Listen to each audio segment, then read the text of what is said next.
the Dhamma and the Sangha. My sincere thanks to all Ponte Dhamma friends and gentlemen,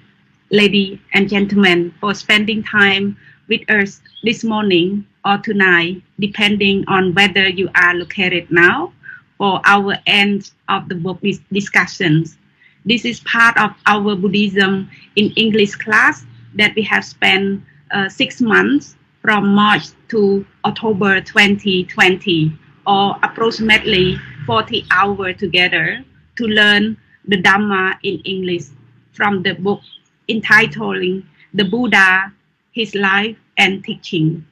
We have learned a great deal from the course, including Romanized Pali language, Dhamma terminology, additional explanation of the meaning or insights about Buddha life and teachings. We have also learned and have been urged to explore beyond the course, such as the knowing how to do presentation, for example, through video presentation, discussion, and different methods in doing so, and also the way that we can learn how to translate, especially not a simple word, but the Buddhism words.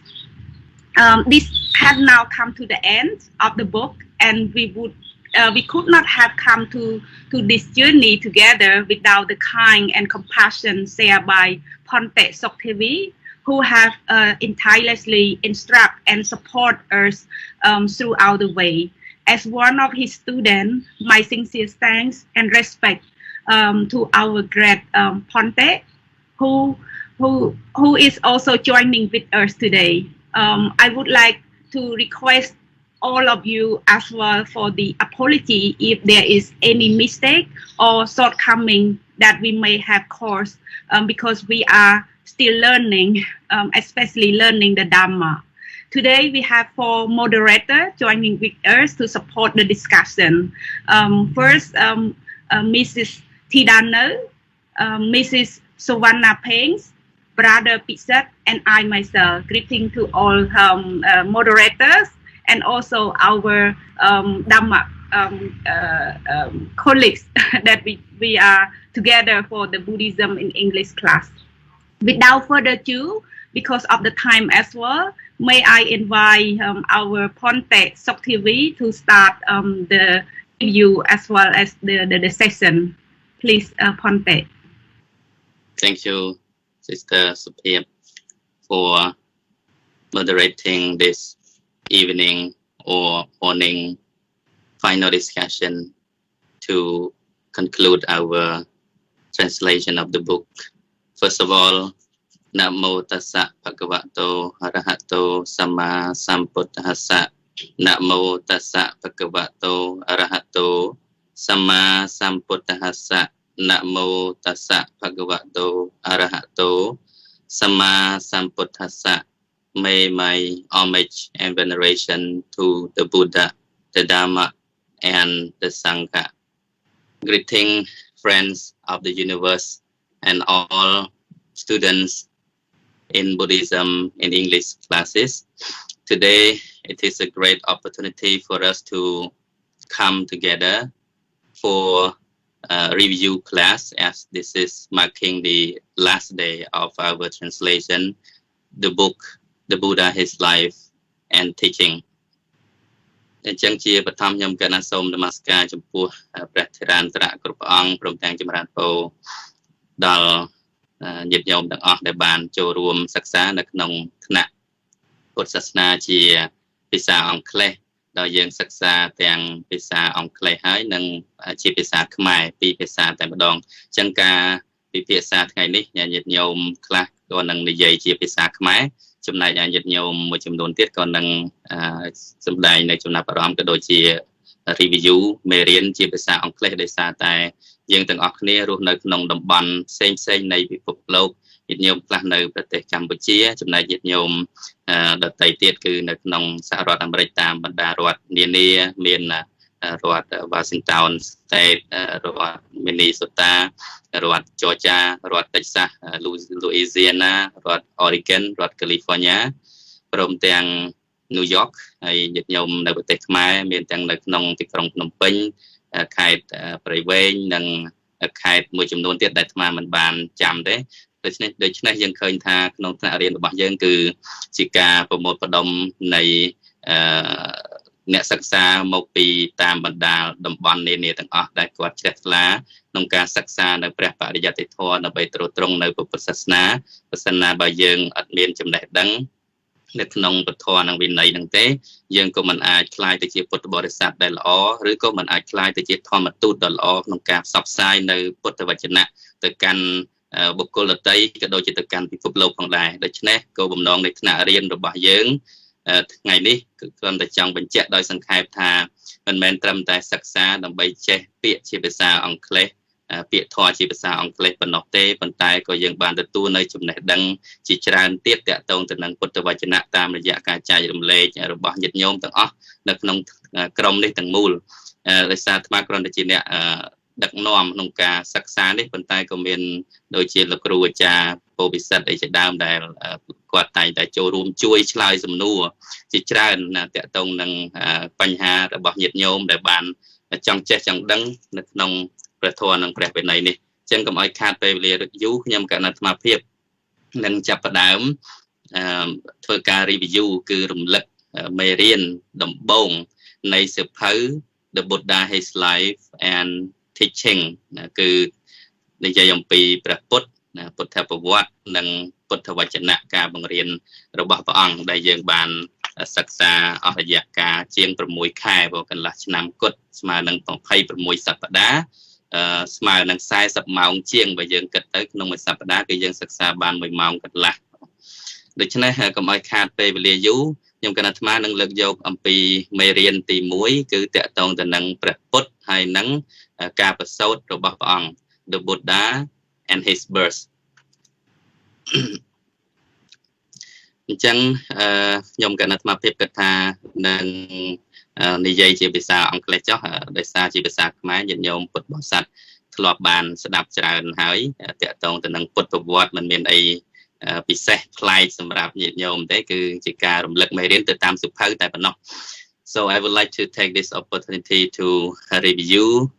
the first two lessons from the book The Buddha His Life and Teaching in English language so that you all may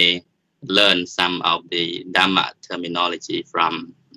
this discussion. So it's been about 2,563 years since the Buddha passed away or Parinibbana, but his teaching seems very fresh, up to date, and still live in the heart of 100 million of people today because of his teaching is very relevant to the world today. And Buddhism has started its birth at Sanat near the city of Varanasi, India, in the Isipatana Mikadayawan grove.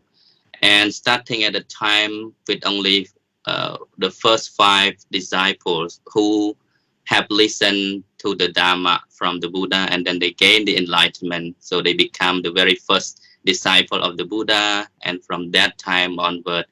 the Buddhism started to spread to many lands. Like today, we see that more than 600 million people are following and practicing Buddhism, which includes Cambodia, Thailand, Laos, Myanmar, Sri Lanka, India, Korea, Japan, China, America, Australia, etc. So many countries have been undertaking and practicing Buddhism because of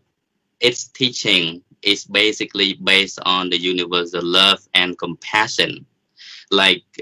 Mr. Rice David, a very well-learned scholar in Buddhism, he has quoted that no harm ever found in the history of Buddhism, as long as he has observed in the teaching of the Buddha. And just a short review about how Buddhism started. And now let's find out who the Buddha was. So the Buddha was the founder of Buddhism who lived about 2,600 years ago and he was known as Siddhartha Gautama by the name at the time.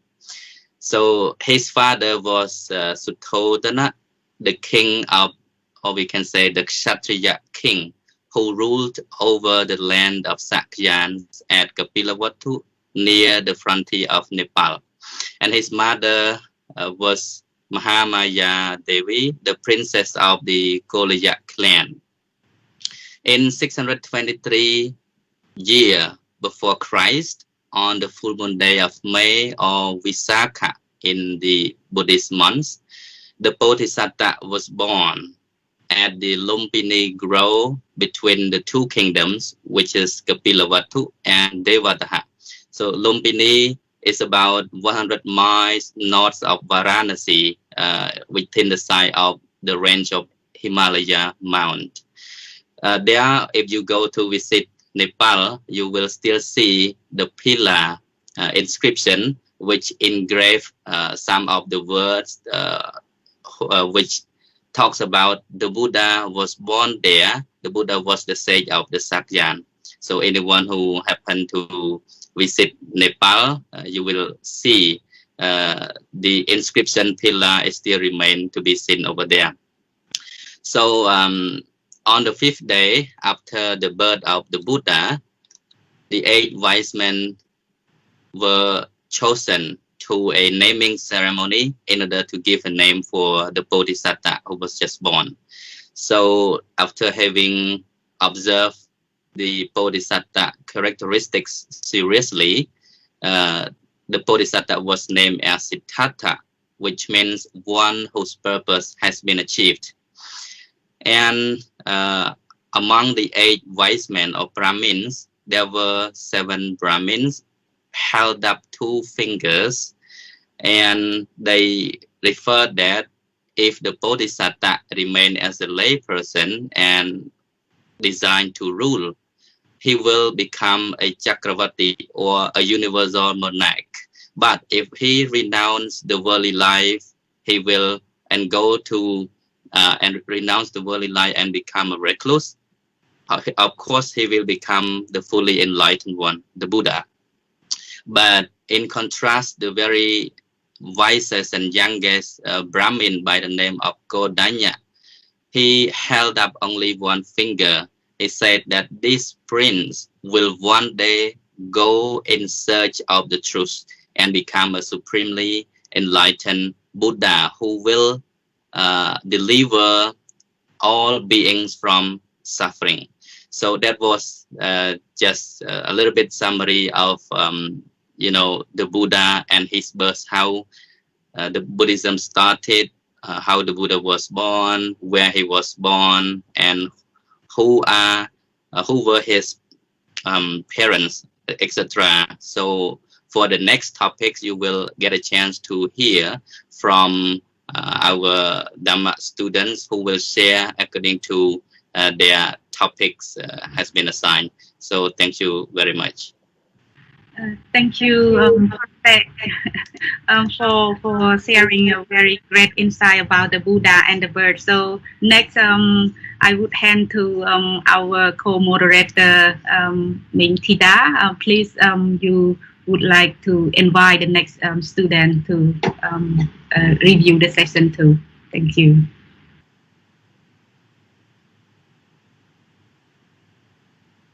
Minh, please unmute yourself. អរគុណច្រើនចាជាដំបូងខ្ញុំកណាសូមក្រាបថ្វាយបង្គំដល់ព្រះពុទ្ធពធព្រះសង្ឃជាទីគោរពសក្ការៈហើយក៏សូមក្រាបថ្វាយបង្គំដល់លោកម្ចាស់គ្រូ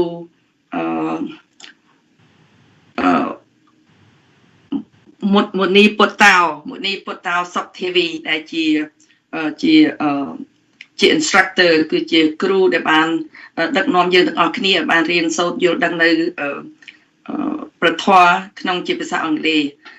Next I would like to pay homage to the Buddha, Dharma and the Sangha, and I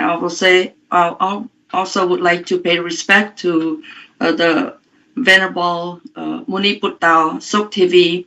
He's the best instructor of without him we unable to understand well about the the Dharma in English. And myself, since I had that joined the class, it very fortunate I understand a little bit more about the Buddhist in English, and also some word in Dharma that I'm unable to understand well. So thank you so much. ជាបន្តទៅទៀតនេះខ្ញុំប្រកាសនាងខ្ញុំក៏សូមគោរពអញ្ជើញឧបាសិការៈវិជ្ជអញ្ចឹងណាចាเป็นឈ្មោះចារៈវិជ្ជជាបន្តទៅទៀតនេះគឺតាខ្ញុំសូមអញ្ជើញមានការចាប់អារម្មណ៍នៅក្នុងមេរៀនរបស់យើងហ្នឹងគឺសម្ដែងអំពីអភូតហេតុទាំង4ឬក៏មើលលើក្មួយពោធិពិសិដ្ឋជួយបន្តិចមើលនឹងយើងហៅថានិមិត្តបើសិនជាភាសាអង់គ្លេសយើងហៅថា the four significant vision so អញ្ចឹងទៅគឺថា4ចាបាទទេវទូតទាំង4នេះ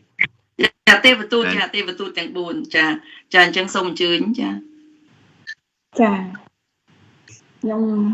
ករណានាងខ្ញុំសូមក្រាបនមស្ការថ្វាយបង្គំលោកម្ចាស់គ្រូជាទីគោរពសក្ការៈនិងសូមក្រាបនមស្ការថ្វាយបង្គំព្រះថេរានុថេរៈគ្រប់ព្រះអង្គសូមជម្រាបសួរមិត្តរួមព្រះធម៌នៅក្នុងថ្នាក់នេះផងដែរថ្ងៃនេះជាថ្ងៃអ្នកខិតរិទ្ធដ៏អស្ចារ្យដែលនាងខ្ញុំបានត្រូវនឹងត្រូវ review ឡើងវិញ that is my review of the last time of the four significant vision. When the prince grew up, the father is proven his verse that his son should marry and bring up a family. And bring up a family and be his worthy successor for his father to mind in fear and dread of prediction and prediction of Godanya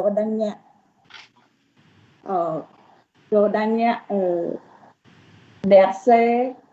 the prince would one day give up all for the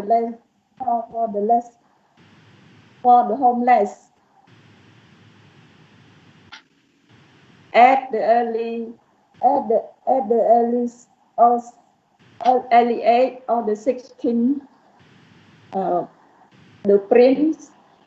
married of the beautiful daughter of King Supaputta and Queen Pamita.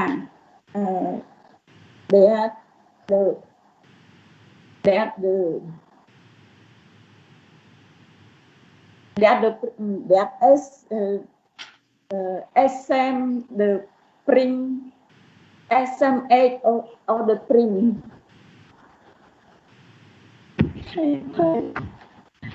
SM age of the prince. His father provided him with the greatest comforts. 3 palace one for each of the Indian years 3 seasons. On one occasion when the prince went driving his chariot chariot, he saw that a man he saw to his amazement what he eyed and had never beheld before. A man with a crying in a mournful voice, "Hail, Master, leave me oh my feet. I saw that before I reached my house. This verse, the first shock the prince received. The second, the sight of the man, mere skin and bone, supremely unhappy, forlorn, meet him with some past.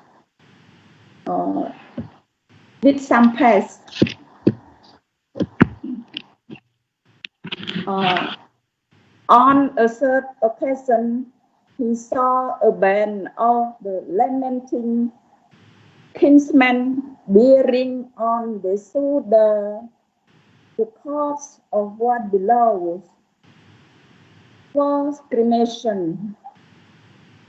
This was sung for the first time in his life. Deeply moved with him, he belonged Prince Yasodhara and his kin, all without exception, are subject to agent disease and death.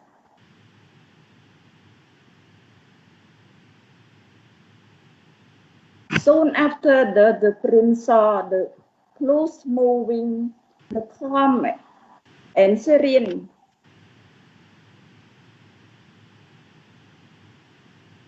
And the calm, oh no. Soon after, this prince saw a recluse moving with measured step and downcast eye, calm and serene, a loose independent. Learn from Chana. Learn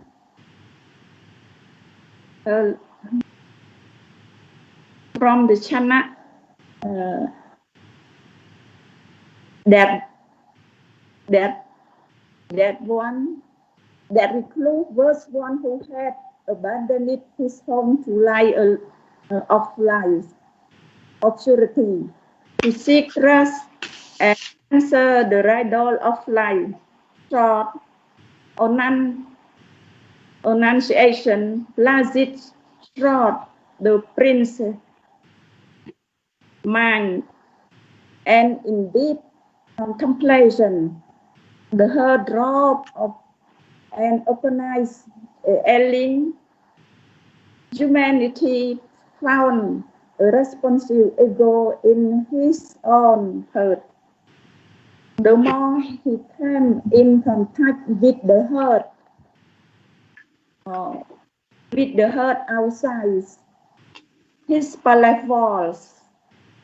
the more convenient he became that the world was lacking in true happiness. But before reaching the palace, the was met by a messenger with news that a son had been born to Yasodhara. A father set upon me, uttered the prince, and returned the palace. គណៈសូមអរគុណលោកចាស់គ្រូនិងសូមអរគុណអ្នកបងនិងក្រុមទាំងញាតិធម៌នៅនេះអរគុណ សូមអរគុណណា thank you for the great. It doesn't matter how much យើងចេះប៉ុណ្ណាក៏ដោយគឺយើងអាចចេះឲ្យសពគ្រប់តែទោះជាយ៉ាងណាគឺខ្ញុំសូមសរសើរបាសិកា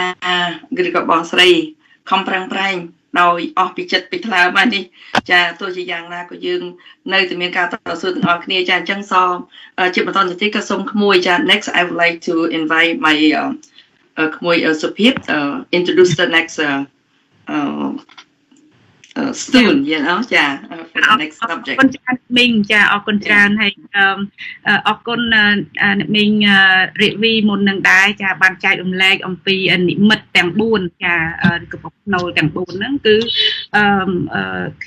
ខ្ញុំគាត់តែឆ្លៀតឱកាសសូមសង្ខេបភាសាខ្មែរ ស្ដីទេគឺពាក់ព័ន្ធនឹងការ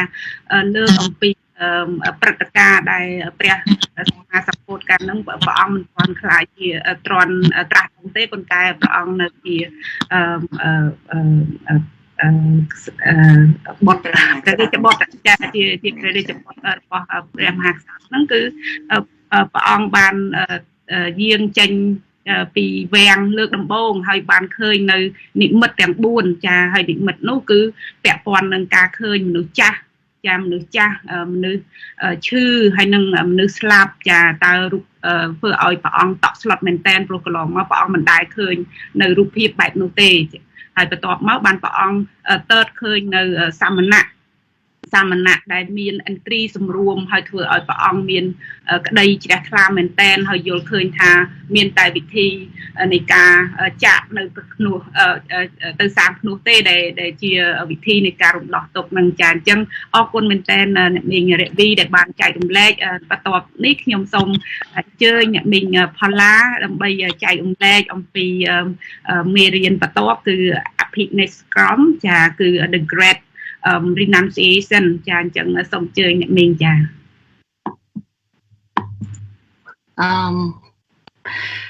ខ្ញុំផល្លាទេពសូមជម្រាបនមស្ការលោកម្ចាស់គ្រូនិងអរគុណបងអូនស្រីដែលបានអញ្ជើញហៅខ្ញុំនឹងនិយាយភាសាខ្មែរ First នមស្ការដល់លោកម្ចាស់គ្រូភ័យនិយាយអត់ចេញ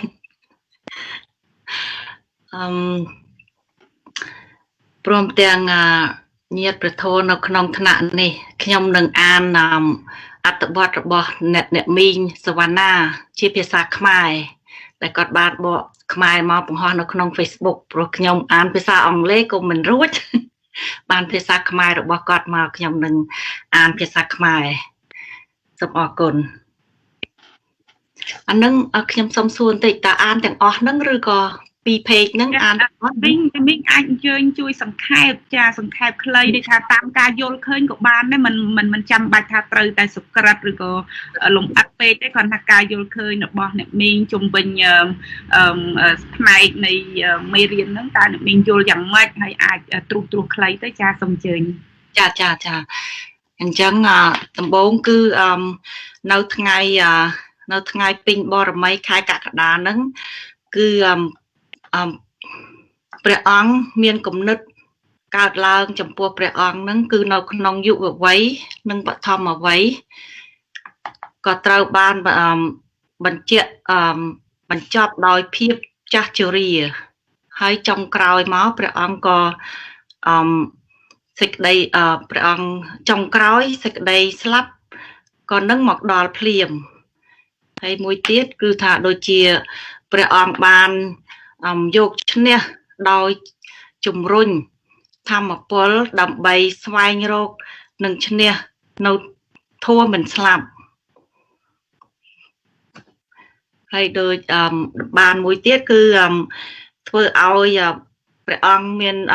ការបដិញ្ញាចិត្តដោយមិនញាប់ញ័រដោយមិនរាថយដើម្បី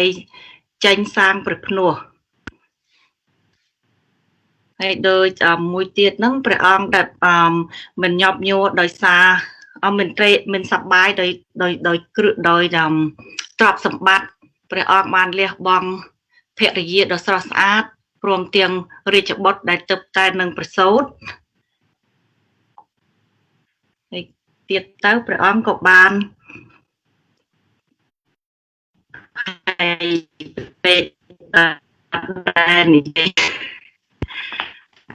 មីងជឿតាមស្រួលល្អមែនតើចាសូមជឿហើយមកទៀតហ្នឹងព្រះអង្គក៏បានលះបង់នៅរកឃើញនៅចម្លើយនៃបញ្ហាជីវិតដែលជាមាគ៌ាមួយដ៏ពិតប្រាកដចាក់ចេញពីសេចក្តីទុក្ខនិងចាក់ចេញពីចំណងនៃវដ្តគឺព្រះនិព្វានក្រោយមកទៀតព្រះអង្គបានជួបនឹងតាបស5រូបរួចហើយតាបស5រូប បានស្ញប់ស្ញែងដល់ព្រះអង្គក៏បានព្យាយាមក៏បានចូលរួមជាមួយនឹងព្រះអង្គដើម្បីស្វែងរកស្វែងរកទេចធមតបោះ5រូបនោះគឺជាកោដញ្ញៈសត្យៈវត្តៈមហាយាន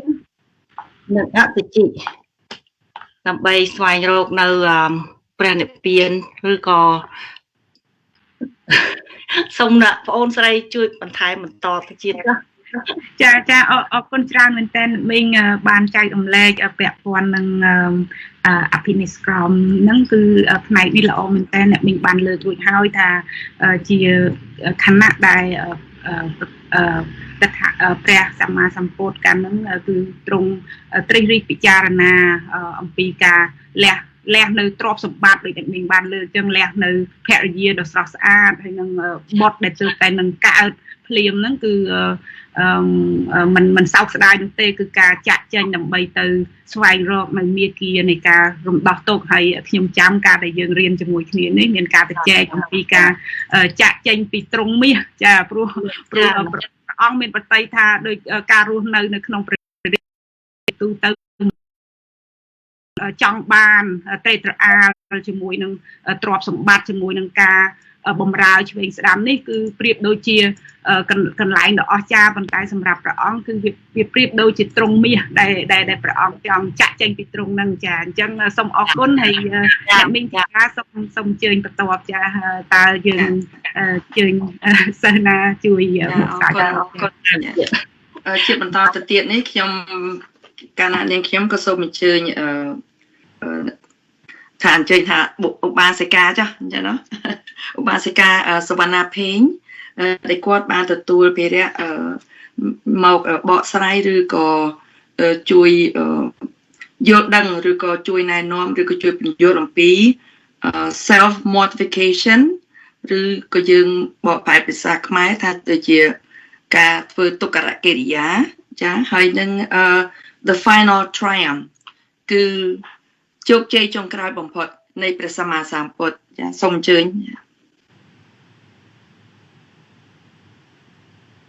សូមអញ្ជើញបើកមីក្រូហ្វូនចា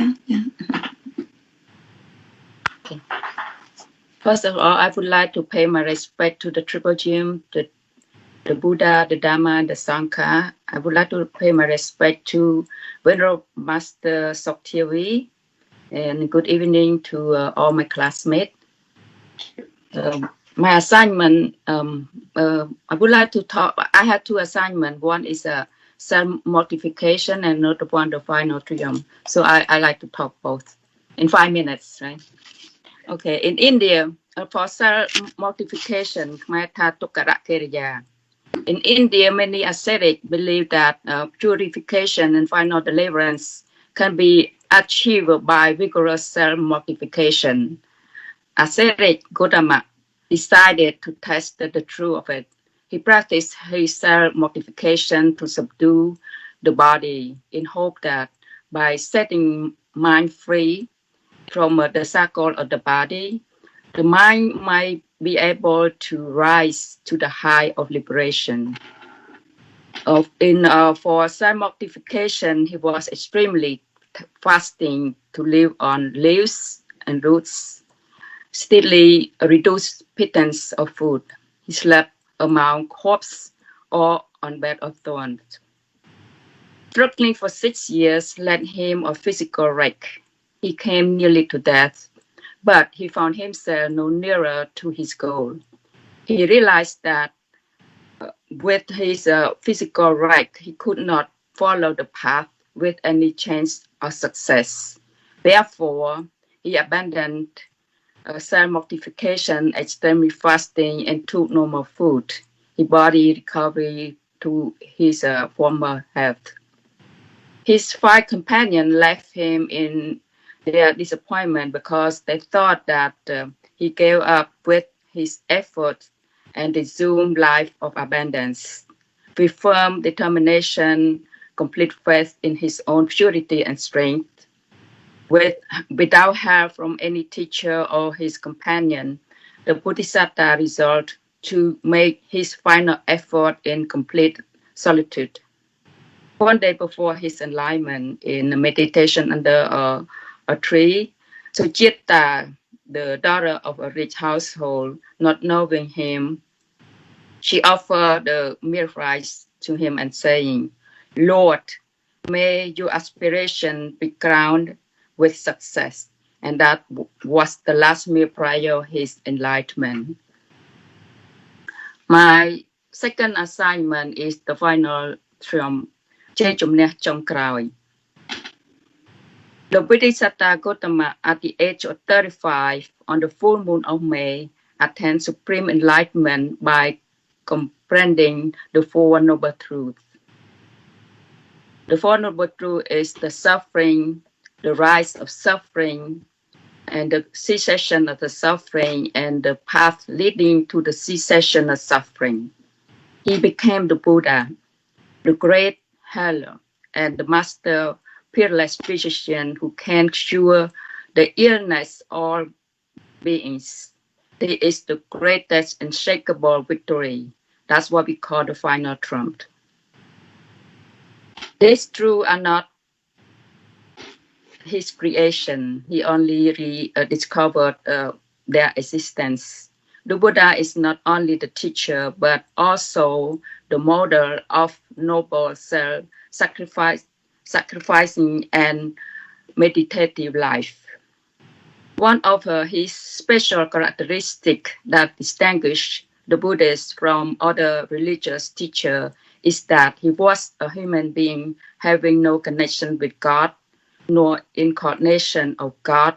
nor a prophet. He is a man, but an extraordinary man. He proved by his own personal experience that deliverance and enlightenment lie fully when man's range of effort.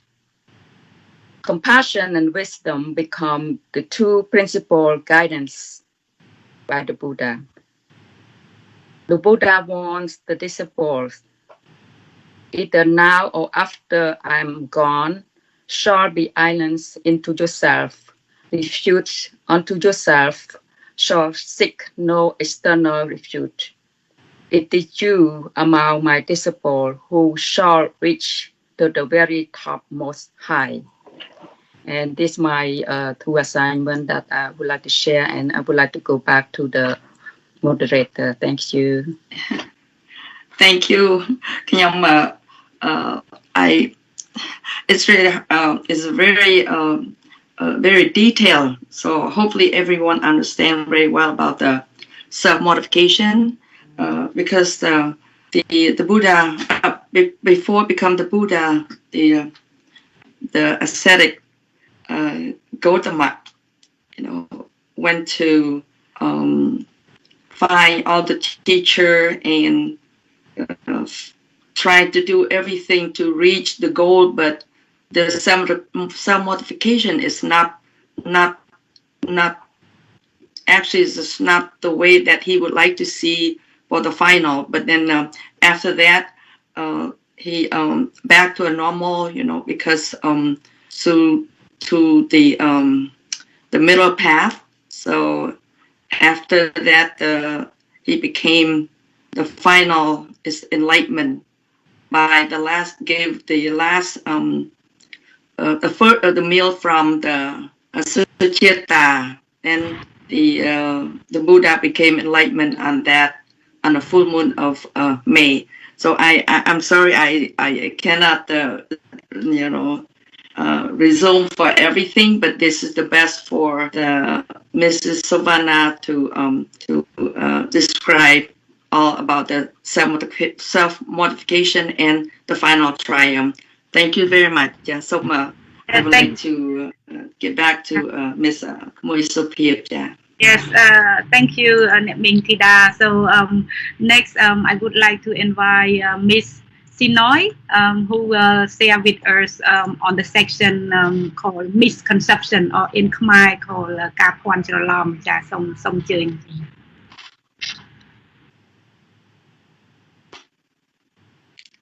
បើក mute ណាបើក Yeah, mute អូន Oh, okay. Jibatam, I would like to say thank you to everything andសូមក្រាបថ្លែងបង្គំដល់ព្រះអង្គគ្រូមនីពុតាវសុខធីវីហើយនឹងសូមជម្រាបសួរដល់បងប្អូនយើងរួមថ្នាក់ទាំងអស់គ្នាទីជិតទីឆ្ងាយដែលមិនដែលបានស្គាល់គ្នាហើយថ្ងៃនេះខ្ញុំសូម share នៅ story of misconception. Do my best. I will do my best. Okay. Misconception that'sការភ័ន្តច្រឡំ there are some who take delight in making the Buddha a non-human. They quote a passage from an Kumpi តាមខ្មែរយើងថា Kumpi Akutara Nikai 2 page 37 mistranslated and misunderstood, and the story goes as once the Buddha was seated under the tree in the meditation posture, his sun calm, his mind quiet, and attained to supreme control and serenity. Then the Brahmin Dona by name approached the Buddha and asked, "Sir, will you be a god or diva?" "No, Brahmin." "Sir, will you be the heavenly angel Gandhar?" "No, Brahmin." "Sir, will you be a demon, a yaka?" "No, Brahmin." "Sir, will you be a human being, a manusa?" "No, Brahmin." "Then, sir, what indeed you will be?" So ខ្ញុំសូមនិយាយទៅចឹងនៅខាងលើនេះដោយសារតែការ translate មិនត្រឹមត្រូវនិង misunderstanding ធ្វើឲ្យទាំងអស់គ្នានឹងយល់ថាព្រះអង្គមិនមែនជា human being ហើយដោយសារសំណួរទាំងអស់ហ្នឹងគឺធ្វើឲ្យពួកគាត់នឹងដូចចង់ដឹងថាព្រះពុទ្ធជានរណាដូច្នេះ Now understand the Buddha replied carefully. The Buddha will say, Brahmin, whatever defilement asava there be owing to the presence of which the person may be identified as a god or heavenly angel or a demon or human being, all these defilements in me are abandoned, cut off at the root, made like a palm tree stem that away with that are no subject to the future arising. Just as Brahmin, a blue, red, or white lotus born in water, grows in water, and stand up above the water, untouched by it, so too I, who was born in the world and grew up in the world, have transcended the world, and I live untouched by the world. Remember as me one who is enlightened. When the Buddha said was that he was not a god or heavenly angel or the demon or human being full of enlightenment, defilement. From the above, it is clear that the Buddha wanted the Brahmin to know that he was not a human being with defilements. He did not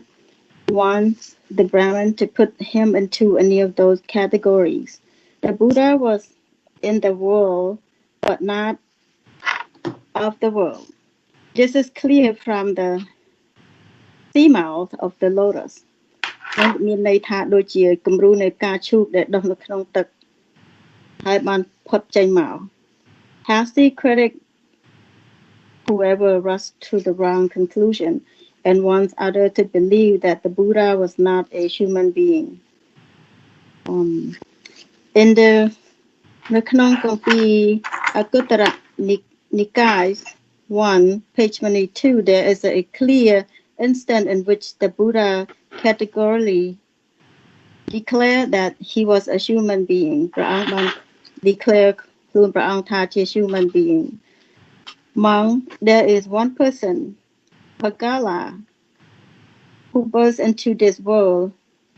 is for the welfare, that happiness of many, out of the compassion for the world, for the gain and the welfare and happiness of God's diva and humanity. Who is this one person? Ika Pugala? It is the Tathagata, that's Tathagot,គឺជា Tathagot ខ្ញុំមិនសូវច្បាស់ who is the consummate one, ត្រូវគឺជាតថាគតគឺជា the consummate one. He's the only one. Among the person born into the world is an extraordinary man, a marvelous man. មានន័យថាព្រះអង្គគឺជាមនុស្សដ៏អស្ចារ្យគឺជាបុគ្គលដែលបានត្រាស់ដឹងនិងដែលបានបំភ្លឺនៅអ្វីៗដែលព្រះអង្គដឹងជាងគេទាំងអស់ Note and Bollywood. Manusa, a human being. Yes, the Buddha was a human being, but not just another man. He was a marvelous man. The Buddhist text say that the Bodhisattva, as he is known before he became the Buddha, was in the Tusita heaven, the Devaloka, but came down to the human world to be born as a human being, Manusara. His parent, King Satotana and Queen Mahamaya were human beings. The Bodhisattva was born as a man, attained enlightenment, Buddhahood as a man, and finally passed away into Padibana as a man. Even after the supreme enlightenment, he did not call himself a god or Brahma or any supernatural being, but an extraordinary man. គឺគាត់គឺព្រះអង្គគឺជាមនុស្សដ៏អស្ចារ្យម្នាក់គឺជា marvelous man គឺជាបុគ្គលដែលអស្ចារ្យ Dr. Radhakrishnan, I can't say a Hindu steep in the tenet to the Veda and Vedanta say that Buddhism is an offshoot of Hinduism and even goes to the extent of calling the Buddha a Hindu. He writes, the Buddha did not feel that he was announcing a new religion. He was born, grew up, and died as Hindu. He was restating with a new emphasis an ancient ideal of the Indo-Aryan civilization. But the Buddha himself declared that his teaching was a revelation of the truth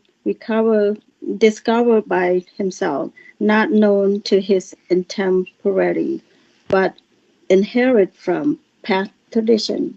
Thus, in his very first sermon, referring to the Four Noble Truths, he said, monks, with the thought, this is the noble truth of suffering. This is its cause. This is its cessation. This is the way leading to its cessation. There arose in me vision, knowledge, wisdom, insight, and light concerning things unheard of before. Again, while making clear to his disciple the differences between a fully enlightened one and the Arahat, the consummate ones, the Buddha said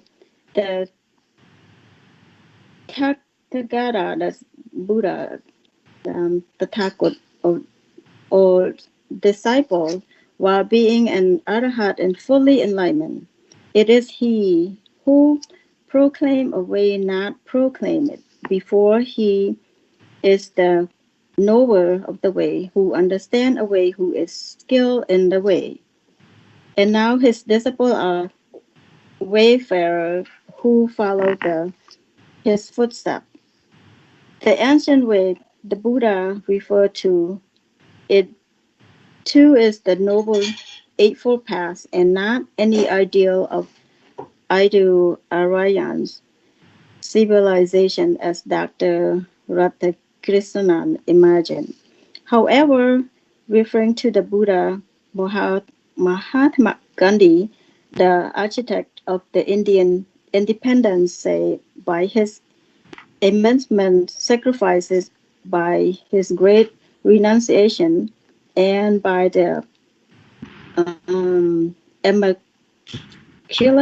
purity of his life, he loved and indelible impress upon Hinduism and Hinduism owe an eternal debt of gratitude to that great teacher. Whatever ខាងក្រោម I don't know អត់ចេះថា Yes. ខ្ញុំ Thank- share បាន thank- តែប៉ុណ្្នឹងដែរព្រោះអីអត់សូវច្បាស់ហើយអញ្ចឹងសូមអរគុណនិងអរព្រគុណបងគ្រប់នឹងអរគុណបងប្អូនទាំងអស់គ្នា Yeah, Akuntra, thank you so much. It's You're very welcome. clear. It's very clear. So, in short, the misconception is highlighting the discussion about the misconception around the birth or the nature of the Buddha, which some refer the Buddha as God or a spiritual being, but the Buddha have made it clear that the Buddha is just a human being. So thank you so much for your sharing. I would like to invite. I would like to invite next Makara to share about the dependent arising, please.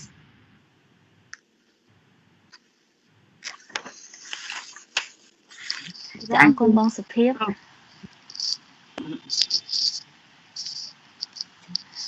ជាដំបូងខ្ញុំសូមនមស្ការដល់គុណព្រះរតនត្រ័យមានព្រះពុទ្ធព្រះធម៌ព្រះសង្ឃហើយខ្ញុំកណាសូមថ្វាយបង្គំលោកម្ចាស់គ្រូសុខធីវីដែលបានជាអ្នកដូចដើមថ្នាក់នេះឡើងហើយសូមជំរាបសួរដល់ញាតិធម៌ក្នុងថ្នាក់ទាំងអស់គ្នាដែរហើយខ្ញុំកណាសូមខមាទោសនិងសូមទោសប្រសិនបើមានការនិយាយនៅសេចក្តីណាមួយដែលវាមានការខ្វះខាតសូមអរគុណ ខ្ញុំណាសូមលើកពី topic តកតងនឹង dependent arising ការកើតធម៌ទាំងឡាយកើតឡើងដោយសារបច្ច័យបដិច្ចសមុំបាទគឺជាធម៌ដែលព្រះសម្មាសម្ពុទ្ធទ្រង់ត្រាស់ដឹងជាវិជាទី3ដែលព្រះពុទ្ធទ្រង់ត្រាស់ដឹងបានពិចារណានៅកងទុក្ខ ទាំងពួងដែលកើតឡើងដោយសារតែបច្ច័យ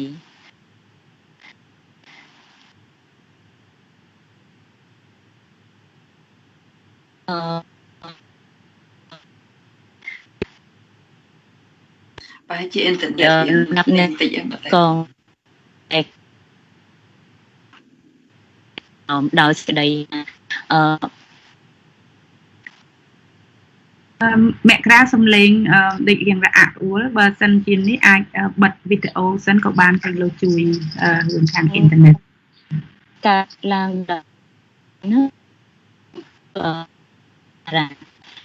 ដោយសង្ខារាជាបច្ច័យ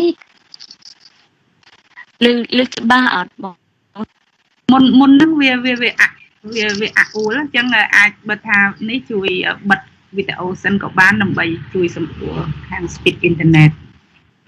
ចាច្បាស់អាចអញ្ជើញបានចាបង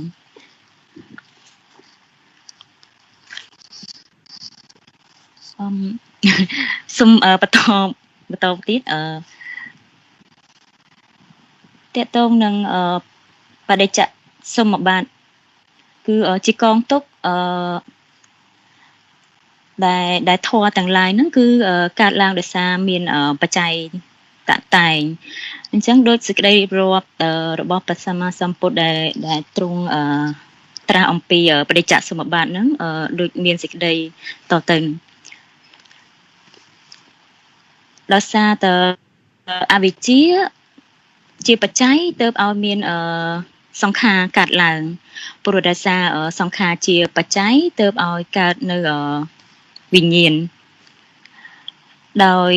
សារវិញ្ញាណជាបច្ច័យទើបឲ្យកើតនាមរូបដោយសារនាមរូបជាបច្ច័យទើបឲ្យកើតសលាយតនៈដោយសារសលាយតនៈជាបច្ច័យទើបឲ្យកើតភាសៈដោយសារភាសៈជាបច្ច័យទើបឲ្យកើតវេទនាដោយសារវេទនាជាបច្ច័យទើបឲ្យកើតតណ្ហាដោយសារតណ្ហាជាបច្ច័យទើបឲ្យកើតឧបាទានដោយសារឧបាទានជាបច្ច័យទើបឲ្យកើតភពដោយសារភពជាបច្ច័យទើបឲ្យកើតជាតិដោយសារជាតិជាបច្ច័យ ទើបឲ្យកើតជរាមរណៈទាំងអស់នេះហើយដែលនាំឲ្យកើតមាននៅសោកបតិវៈទុក្ខទោមនស្ស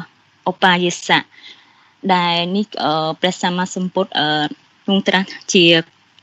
ធម៌ទាំងឡាយនេះគឺជាកងទុក្ខដែលកើតមានបន្តទៅទៀតព្រះសម្មាសម្ពុទ្ធទ្រង់ត្រាស់ពីការរលត់នៃធម៌ទាំងពួងនៃកងទុក្ខនឹង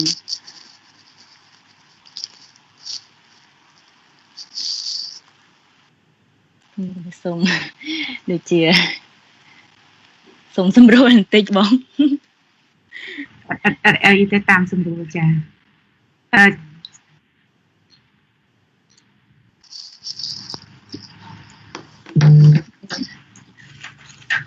នៅពេលដែលអវិជ្ជារលត់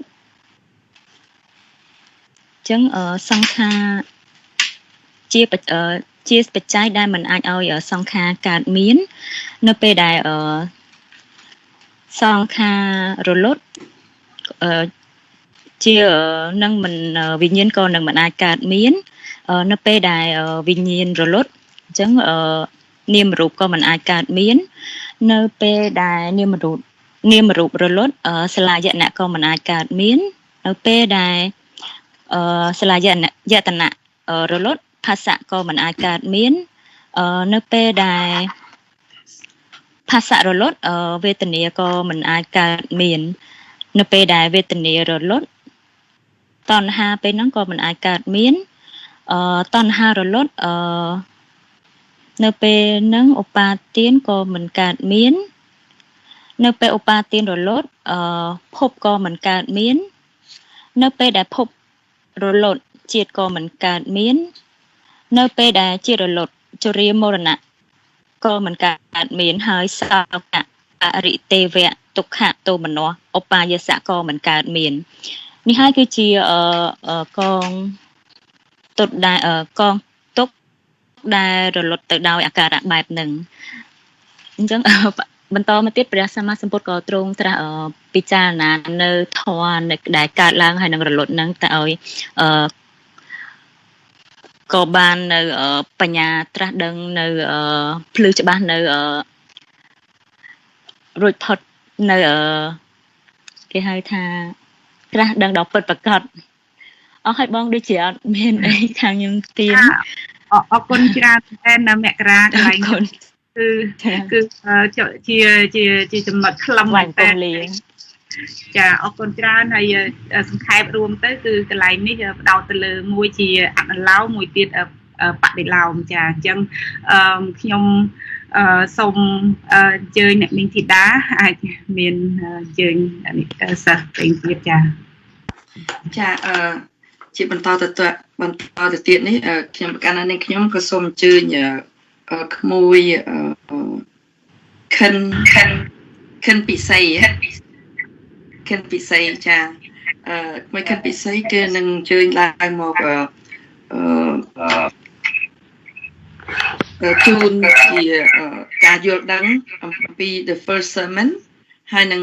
the middle path the first sermon គឺជាបឋមទេសនាហើយនឹង the middle path គឺជាមគ្គជាផ្លូវកណ្ដាលចាសូមអញ្ជើញ I would like to invite Mr. Ken Pisay that he's going to be introducing or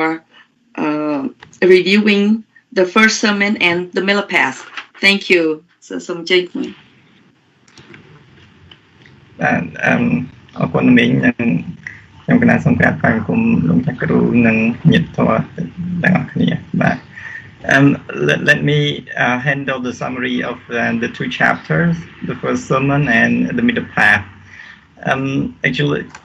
these are the chapter 9 and chapter 10, respectively, in the book. And for the first sermon, the key message is the first time that the Buddha proclaimed the Dharma. Actually, at the first time, he was reluctant to share what he has realized because he thought that the Dharma was deep, hard to see, hard to understand and peaceful and sublime and beyond mere reasoning, and even intelligible or difficult to understand, even for the wise. But after that, he surveyed across the world using his mental eye, and he saw that, oh, not like that. And some people with little dust or easy to understand, they can understand the Dhamma once upon hearing his teaching. And those with much dust may find it difficult to understand. And then with this, the surveying result with his mental eye, he proclaimed that, and let me take the word in Pali, Apparuta Tesang Amatasa Swara Ye Sotavanto Pamojanto Satam. So translation is open are the doors of the deathless. Let those that have ears repose the trust. So before going forward to share to teach the Dhamma, the Buddha proclaimed these sentences. And then he thought, who should be the first to teach the Dhamma, to receive the teaching? And then he thought of his former teachers, the teachers of old, like Alara Kalama and Ottaka Ramaputta, who taught him, previously. But they all passed away and would not be able to receive his teaching. Then he thought of his former friends, the five ascetics, who at that time were living at the Banaras in the Deer Park at Isipatana. So there he, after thinking of those five former friends, he then, on foot, 150 miles away from the place where he enlightened, he went to meet to teach those five ascetics. And at the first time when arriving there, the five ascetics thought that he was not, he gave up his efforts, so he could not achieve anything. So they don't want to listen to what he taught. And even they call him Avasau. Avasau is friends equally. But then the Buddha said, told them that he already got enlightened and should not address him like this. And he repeated several times, and then they still didn't want to listen. And then he asked to take attention, have you heard this word before, something like that. And then those five ascetics started to realize, oh yes, we haven't heard such word earlier. So that's why then the Buddha again, trust that, okay, so those five ascetics somewhat believe that the Buddha become enlightened one, or the supreme enlightened one. So that's all for the first sermon. I would not go in the detail of the meaning of the first sermon. So this is just a storyline of the history of the first sermon. And then in the chapter 10 of the book is the middle path. And then this explain briefly about what had been taught in the first sermon that we call Dhammacakkappavattana, or setting in motion the wheel of Dhamma. Actually, it was in a full moon day of July, around 589 years before Christ. In the evening of that day, while the sun was setting and the full moon simultaneously rising, the Buddha addressed to the 5 cities, because now they trust him, because at first they didn't, as I mentioned earlier, they didn't count on him because they saw that he gave up his effort. So in this chapter, the Buddha stressed on to avoid two extremes, or we call in Bali antakkhamma. One is the sensual indulgence. So you enjoy whatever you want, whether regardless right or wrong, which is considered as low, vulgar, or worldly, ignoble, and conducive to. And the second one is self-mortification. So in the past,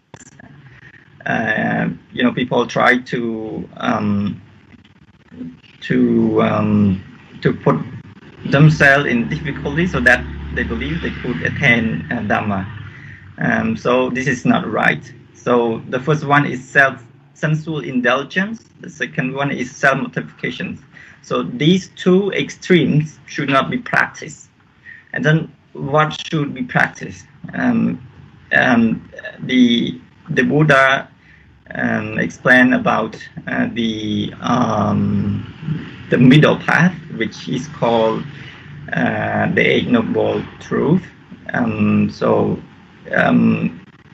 Noble Eightfold Path, which include right understanding, right thought, right speech, right action, right livelihood, right effort, right mindfulness, and right concentration. And with that, at the same time, the Buddha also explained the Four Noble Truths, which is the truth of suffering, the arising of suffering,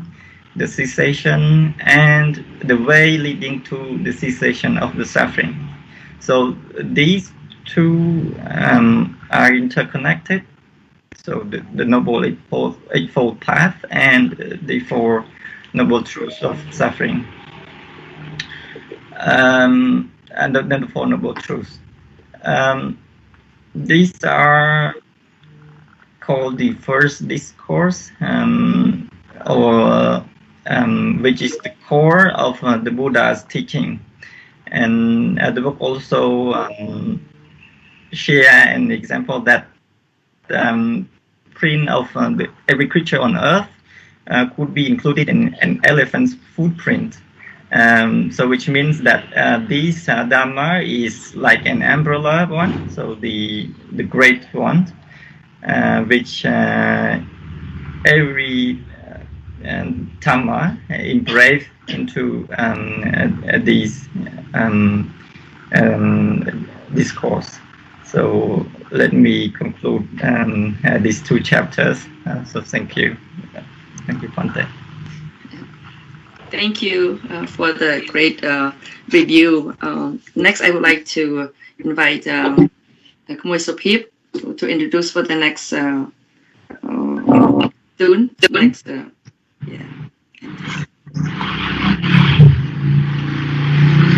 Yes, so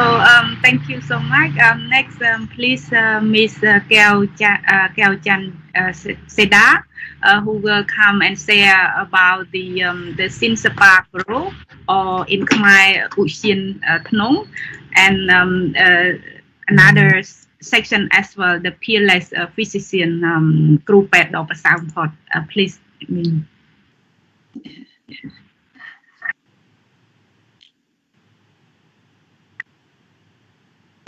ខ្ញុំប្រកាសណាសូមក្រាបថ្វាយបង្គំ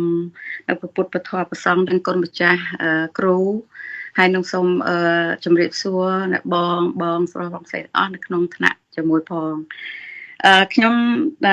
នឹងអានជាភាសាខ្មែរបើសិនជាលើសខ្វះពីព្រោះខ្មែរក៏មិនសូវច្បាស់អង់គ្លេសក៏មិនសូវច្បាស់ហើយភាសាបាលីក៏មិនសូវចេះអានសូមអធិស្ឋានបើកាលណាលើសខ្វះឬក៏នេះយ៉ាងណាក៏សូមអធិស្ឋានផងចា៎ឧស្សាហ៍ធ្នង់ភាពឧត្តមបំផុតនៃចតុរយសច្ចៈធម៌នៅក្នុងពុទ្ធវចនៈឬការបង្រៀនរបស់ព្រះពុទ្ធគឺគ្រប់គ្រាន់បរិបូរណ៍ច្បាស់ណាស់ច្បាស់លាស់ចេញពីសារឬមេរៀននៃឧស្សាហ៍ព្រៃធ្នង់ក៏ដូចជាចេញពីសារឬក៏មេរៀននៃឧស្សាហ៍អិតិបស្សតនៈសម័យកាលមួយព្រះអង្គមានប្រភេទបានគង់នៅទីក្រុងសោកម្មកោសាំពីជាទីក្រុងអាឡហបាទក្នុងឧស្សាហ៍ព្រៃធ្នង់ពេលនោះព្រះអង្គមានប្រភេទបានចាប់យកនៅស្លឹកធ្នង់មួយចំនួនតិចនៅក្នុងព្រះហស្ថព្រះអង្គហើយបានត្រាស់សួរទៅកាន់ភិក្ខុទាំងឡាយថាតើអ្នកទាំងឡាយគិតដូចម្ដេចមនាភិក្ខុទាំងឡាយតើចំនួនណាមួយច្រើនជាងស្លឹកធ្នង់ក្នុងព្រះហស្ថតថាគតឬស្លឹកឈើនៅក្នុងព្រៃមិនតិចទេដែលបន្តិចបន្តួចស្ដួចស្ដើងបពិតព្រះអង្គដ៏ចម្រើនគឺស្លឹកឈើដែលព្រះអង្គដ៏មានព្រះភ័ក្ត្របានក្តាប់នៅក្នុងព្រះហស្ថប៉ុន្តែស្លឹកឈើដែលមានច្រើននៅក្នុងព្រៃដូចគ្នានេះដែរភិក្ខុទាំងឡាយធម៌ជាច្រើនដែលតថាគតបានពាល់ត្រូវហើយចាក់ធ្លុះហើយប៉ុន្តែតថាគតមិនបានប្រកាសសម្ដែងដល់អ្នកទាំងឡាយធម៌មានចំនួនតិចតួចណាស់ដែលតថាគតបានប្រកាសសម្ដែងដល់អ្នកទាំងឡាយហើយតើហេតុអ្វីមនាភិក្ខុទាំងឡាយបានជាតថាគតមិនសម្ដែងធម៌ទាំងនោះមនាភិក្ខុទាំងឡាយមិនមានប្រយោជន៍មិនមានការចាំបាច់ដល់ជីវិតនៃសេចក្តីបរិសុទ្ធព្រមចរិយៈធម៌ទេធម៌ទាំងនោះមិនបាននាំមកនៅសេចក្តីនឿយណាយមិនបាននាំមកនៅការប្រះចាកសម្រេចមិនបាននាំនៅការរលត់ទុក្ខមិនបាននាំនៅសេចក្តីស្ងប់មិនបាននាំនៅមកនៅសមថៈមិនបាននាំមកនៅសេចក្តីដឹងច្បាស់មិនបាននាំមកនៅការត្រាស់ដឹងមិនបាននាំមកនៅព្រះនិព្វានហេតុនេះហើយមនាភិក្ខុទាំងឡាយធម៌ទាំងនេះមិនបានប្រកាសសម្ដែងដោយតថាគតឡើយហើយធម៌នេះទៅមនាភិក្ខុទាំងឡាយដែលតបថាសទ្ធាគតបានប្រកាសសម្ដែងនេះគឺជាទុក្ខនេះគឺជាធម៌ដែលតថាគតបានប្រកាសសម្ដែងនេះគឺជាការកើតឡើងនៃសេចក្តីទុក្ខនេះគឺជាធម៌ដែលតថាគតបានប្រកាសសម្ដែងនេះគឺជាការរត់នៃសេចក្តីទុក្ខនេះគឺជាធម៌ដែលតបថាតថាគតបានប្រកាសសម្ដែងនេះគឺជាមេគានាំទៅរកការរលត់ទុក្ខនេះគឺជាធម៌ដែលតថាគតបានប្រកាសសម្ដែងដោយហើយតែហេតុអ្វីទៅមនាភិក្ខុទាំងឡាយបានជាតថាគតប្រកាសសម្ដែងនៅសច្ចធម៌នេះធម៌ទាំងឡាយពិតណាស់មានប្រយោជន៍ណាស់គឺ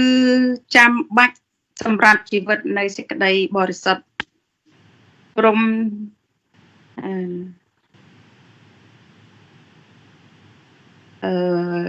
អត់ចេះអានថ្លៃពេធម៌ទាំងឡាយបាននាំមកទៅរកនៅសេចក្តីនឿយណាយនាំទៅរកនៅការប្រះចាកសម្រេចនាំទៅរកការរលត់ទុក្ខនាំមកនៅសេចក្តីស្ងប់នាំមកនៅសមថៈ នាំមកនៅការដឹងច្បាស់នាំមកនៅការត្រាស់ដឹងនាំមកនៅព្រះនិព្វានហេតុនេះហើយធម៌ទាំងនេះត្រូវបានប្រកាសដោយប្រកាសសម្ដែងដោយតថាគតហេតុនេះហើយមនាភិក្ខុទាំងឡាយសេចក្តីព្យាយាមគួរកប់បីតម្កល់ធ្វើឲ្យជាប់ច្បាស់នេះ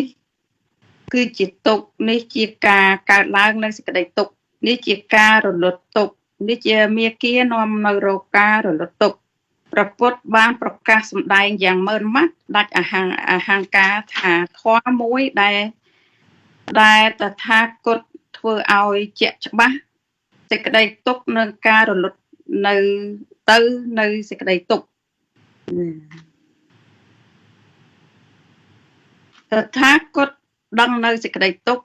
តថាគតកំណត់នៅការរលត់នៃសេចក្តីទុក្ខដើម្បីយល់ច្បាស់នៅពុទ្ធតម្រានេះដោយឲ្យកាន់តែច្បាស់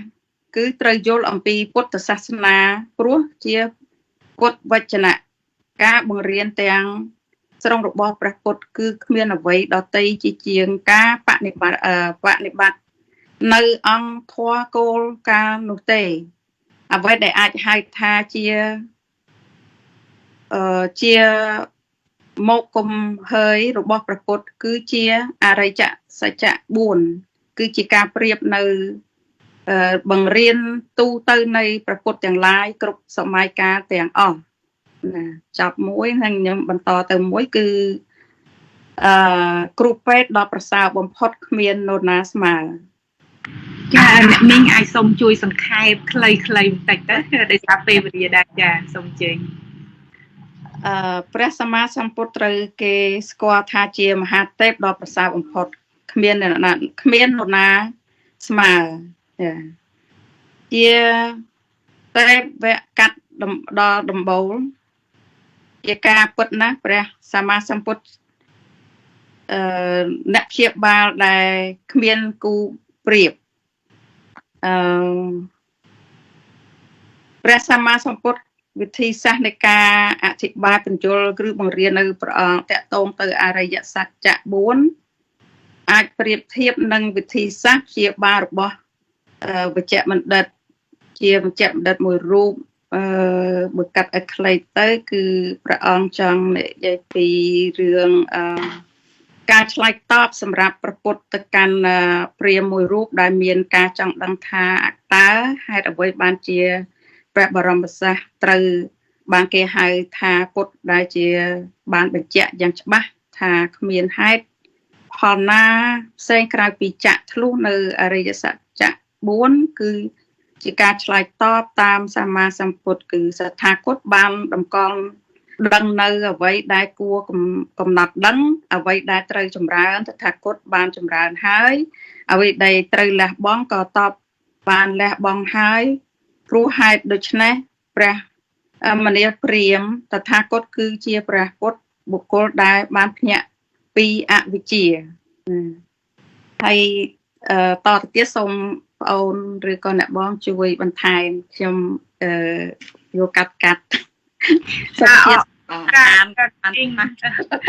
អរគុណណាស់ចាអរគុណ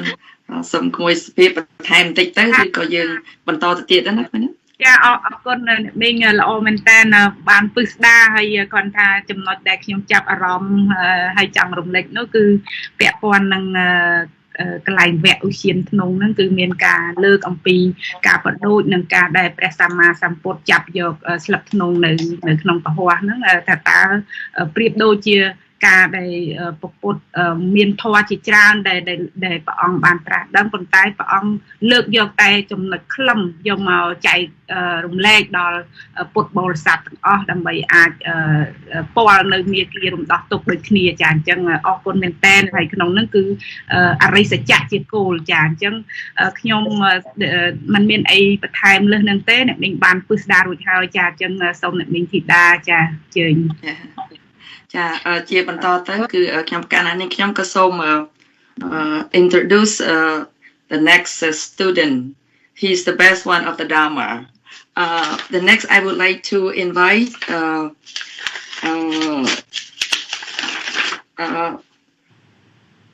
លោកក្មួយពោពិសិដ្ឋតើគួរហៅយ៉ាងម៉េចឲ្យសមរម្យណោះចាគឺសាចាក៏បានដែរបាទខ្ញុំគ្រូបល័យទេសាចាទេណាចាសូមអញ្ចឹងសូមអញ្ជើញលោកគ្រូទេសាចាពោពិសិដ្ឋដើម្បីអញ្ជើញមកបកស្រាយឬក៏មានអារម្មណ៍អំពីការផ្សព្វផ្សាយនៃព្រះធម៌ទី1ហើយនិងទី2អំពី the Buddha ministry នឹងមានន័យថាដូចតែនៅក្នុងនៅក្នុងអីទៅបបពេលខ្មែរថាម៉េចណាលោកមួយ the Buddha ministry next I would like to invite ចាពុទ្ធកិច្ចរបស់ព្រះពុទ្ធពុទ្ធកិច្ចរបស់ព្រះសម្មាសម្ពុទ្ធអូពុទ្ធកិច្ចអរគុណចា next I would like to invite Mr. Tesacha Popisat to review the spread of the Dharma and the Buddha's ministry. Please welcome. ជាបឋមសូមក្រាបថ្វាយគុំចំពោះរតនត្រ័យគឺពុទ្ធរដ្ឋប្រធមរដ្ឋប្រសង្ឃរដ្ឋដោយដីគោរពសូមនមស្ការចំពោះអង្គគ្រូមនិពតោសុខធាវីគង់នៅវត្តពោធិមាគង់នៅទីក្រុងស៊ីរ៉លនៃវត្តคลิกវត្តបាត់ទៅហើយខេមរៈពោធិរាមណាសូមអរគុណហើយនមស្ការប្រធេរានុធេរៈគ្រប់អង្គដែលបានតាមដានទស្សនានៅpage ធម្មកជីវិតដែលកំពុង live បន្តផ្ទាល់ពេលនេះគឺមានអ្នកមើលហ្នឹងគឺ10នាក់បាទមើលបដាព្រោះដោយសារបងប្អូនយើងខ្លះអត់ចេះអង់គ្លេសដល់មើលមកបន្តិចទៅគឺឈប់មើលមិនដឹងមានន័យថាម៉េចបាទហើយបងប្អូនខ្លះទៀតមិនចាប់អារម្មណ៍អីចឹងតាមពិតកម្មវិធីនេះល្អណាស់ហើយជាការបញ្ចប់ថ្នាក់ហើយជាគេហៅថាខំប្រឹង6ខែគឺ13ថ្ងៃហ្នឹងហើយបានថ្ងៃហ្នឹងហើយមិញនេះគឺថាខ្យល់ជុះឡើងដាច់អ៊ីនធឺណិតចេះមកវិញកុំអីអត់បានចូលរួមទៀតសំសើចតិចចុះហើយមួយទៀតដោយសារពេលវេលាយើងនៅសល់1ម៉ោងកន្លះទៀតព្រោះវគ្គ1ហ្នឹងគឺអស់ចូលជិត2ម៉ោងកន្លះដែរវគ្គ1ដោយសារសេសរបស់យើងខ្លះក៏បានដោយថាមានការធ្វើបទបង្ហាញនឹងវែងហើយខ្ញុំកាលណាខ្ញុំបាទមិនជាវែងទេថាត្រៀមមេរៀនហ្នឹងគឺថារាប់ខែណាស់មកហើយមួយទៀតហ្នឹង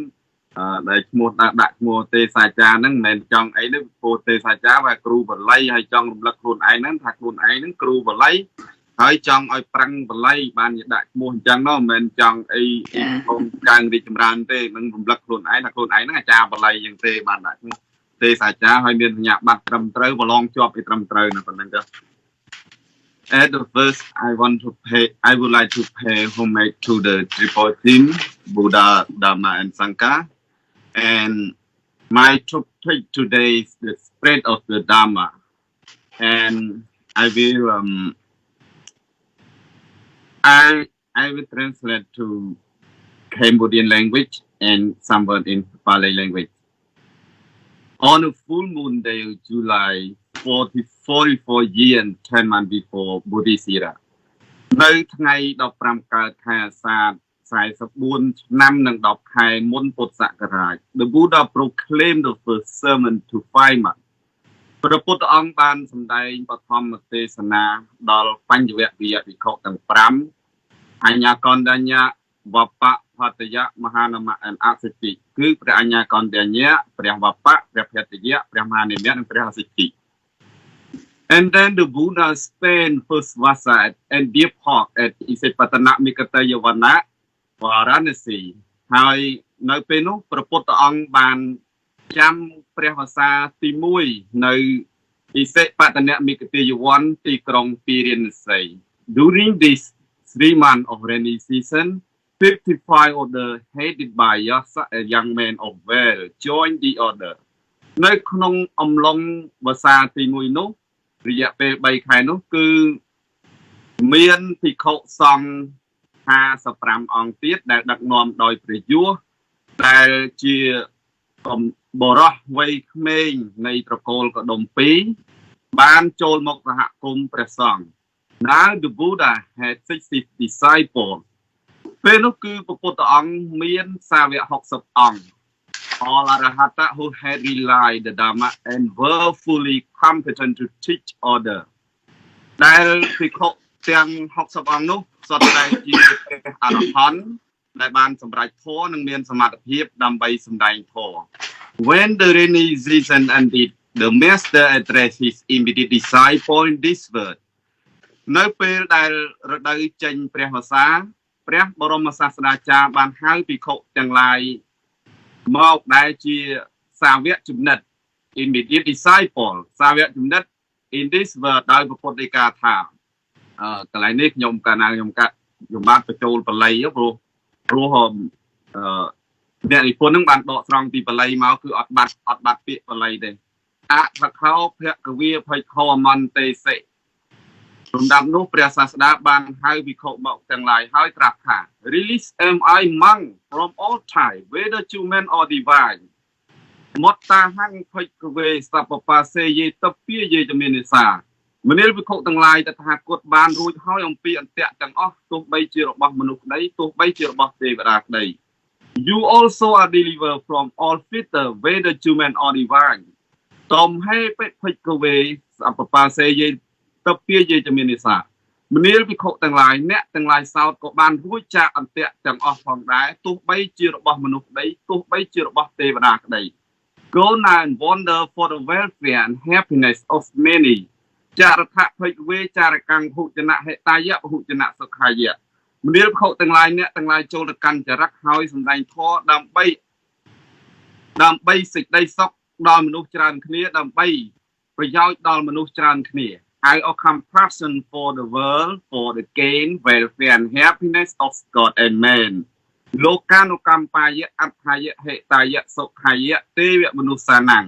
ដើម្បីអនុគ្រោះដល់សត្វលោកដើម្បីជាគុណដើម្បីជាប្រយោជន៍ដើម្បីសេចក្តីសុខដល់ទេវតានិងមនុស្សទាំងឡាយ Let not two of you proceed in the same direction មីអេកេណទ្វេអកមិដ្ឋៈអ្នកទាំងឡាយកុំទៅផ្លូវមួយជាមួយគ្នាឡើយ Proclaim the Dhamma that is excellent in the beginning excellent in the middle and excellent in the end ទេសេថភ័យកវេអាតិកល្យាណੰមជ្ឈេកល្យាណੰបរិយោសានកល្យាណੰមនាលភិក្ខុទាំងឡាយអ្នកទាំងឡាយចូលសម្ដែងធម៌ដែលមានលំអប្រកបដោយបទដើមបទកណ្ដាលនិងបទចុង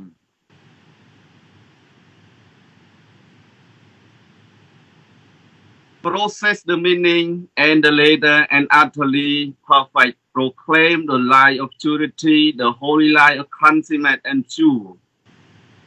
មនាលភិក្ខុទាំងឡាយអ្នកទាំងឡាយចូលប្រកាសនៅព្រះមច្ចរិយធម៌ដ៏បរិសុទ្ធប្រកបដោយអត្តនិងជាអ្នកដ៏ពេញបរិបូរណ៍ទាំងអស់ There are being with little dust in their eye who will be lost through not hearing the Dhamma សន្តិសត្តាអបរិជ្ជខចេតិកាអសវនតាធម្មសបរិហាយន្តិសត្វទាំងឡាយដែលមានធូលីគឺរាគាតិកិលេសតិចក្នុងភ្នែកក៏រមែងមាននឹងសាបសូន្យចាក់មគ្គផលព្រោះមិនបានស្ដាប់នៅធម៌ There are being who will understand the Dhamma ធម្មសៈភវិសន្តិធម្មសៈអញ្ញាតរោសត្វទាំងឡាយអ្នកបំរុងនឹងត្រាស់ដឹងធម៌ក៏នឹងមាន I also shall go to the Guru Vela to Senanikama to teach the Dhamma. Aham pe ve phikkhave yena uru velia Senanikamo te nupasang kamisami. មនាខមទេសនាយៈមនាវិខទាំងឡាយចំណែកតថាគតក៏នឹងទៅកាន់ឧរុវេលាសេនានិគមដើម្បីសម្ដែងព្រះធម៌ដែរបាទនេះគឺជាអង់គ្លេសបាលីនិងខ្មែរដែលខ្ញុំកាលណាបានដកស្រង់មកពីវិន័យបៃដកមហាវគ្គលេខ6ទំព័រ66បាទបងប្អូនទៅមើលទៅឃើញហើយគឺបាលីហ្នឹងអង់គ្លេសហ្នឹងហើយប្រែហ្នឹងបែបហ្នឹងបាទ Though the order of monk began its career with 60 pickles ទោះបីជាសហគមន៍ប្រសង់បានចាប់ដើមឡើងត្រឹមតែភិក្ខុ60អង្គក៏ដោយ It expanded soon into thousands គឺបានរីក រៀលដាលធំធេងយ៉ាងឆាប់រហ័សរហូតដល់រាប់ពាន់អង្គ and as a result of increasing number of monks ហើយដោយលទ្ធផលនៃការកើនឡើងនៃចំនួនព្រះសង្ឃ many monasteries came into being វត្តអារាមក៏បានកើតឡើងជាបន្តបន្ទាប់ព្រោះនេះគឺជាសេចក្តីសង្ខេបរបស់ខ្ញុំមេរៀនtopic ទី1ឥឡូវនេះចូលដល់ topic ទី2 topic ទី2ហ្នឹងកាន់តែខ្លីទៅទៀតបាទកាន់តែខ្លី The Buddhist ពុទ្ធកិច្ចរបស់ព្រះពុទ្ធអង្គ During his long ministry of 45 years the Buddha walked widely throughout the northern district in India ក្នុងកំឡុងពុទ្ធកិច្ច45ព្រះវស្សាដ៏វែងរបស់ព្រះពុទ្ធអង្គបានយាងទៅទូទៅភាគខាងជើងនៃប្រទេសឥណ្ឌា But during the rain retreat វស្សាប៉ុន្តែក្នុងរយៈពេលនៃរដូវវស្សា he generally stay in one place គឺព្រះពុទ្ធអង្គគង់នៅតែមួយកន្លែង There are 15 places that he spent the vasa មានតែ15កន្លែងប៉ុណ្ណោះដែលទ្រង់បានគង់ចាំព្រះវស្សាទាំង45ព្រះវស្សានោះ 1. ឥសិបតនមិកតយវណៈ Varanasi first year ទី1គឺនៅព្រៃឥសិបតនមិគតិយវ័នទីក្រុងពារិណស័យវស្សាទី1 2. វេលវណៈរាជាកហមកថា Second, third, fourth, 17 and 20 ទី2នៅវត្តវេលវ័នទីក្រុងរាជក្រឹស្នដែនមគធៈវស្សាទី2វស្សាទី3វស្សាទី4វស្សាទី17និងវស្សាទី20 3. កោដាការៈសាលាមហាវណៈវេសាលី 5 year ទី3គឺនៅកោដាគិរៈសាលាព្រៃមហាវ័នទីក្រុងវេសាលីវស្សាទី5 4. មង្គល Hill and មគធៈ 6 year ទី4គឺនៅមង្គលបរិព័ន្ធនៅដែនមគធៈវស្សាទី6 5. តាវតង្សៈ The heaven of the 33 7 year ទី5គឺនៅឋានតាវតឹងឋានទូលសម្រាប់ទេវបុត្រ33អង្គគឺក្នុងវស្សាទី7 6. ភេកសាលាកវណៈភេកសាលា forest and ភេកក្នុងវស្សា 8 year ក្នុងវស្សាទី8នៅភេកសាលាវ័នភគជនបទ 7. ពោសេតារាមៈកោសំពី 9 year ទី7គឺនៅខោសេតារាមទីក្រុងកោសំពីក្នុងវស្សាទី9 8. បាលយកៈ forest 10 year ទី8គឺនៅព្រៃបាលយកៈវស្សាទី10 9. Village of Ekanala and មគធៈ 11 year ទី9នៅស្រុកព្រាមឈ្មោះអេកនាលាក្នុងដែនមគធៈក្នុងវស្សាទី11 10. វេរញ្ចា 12 year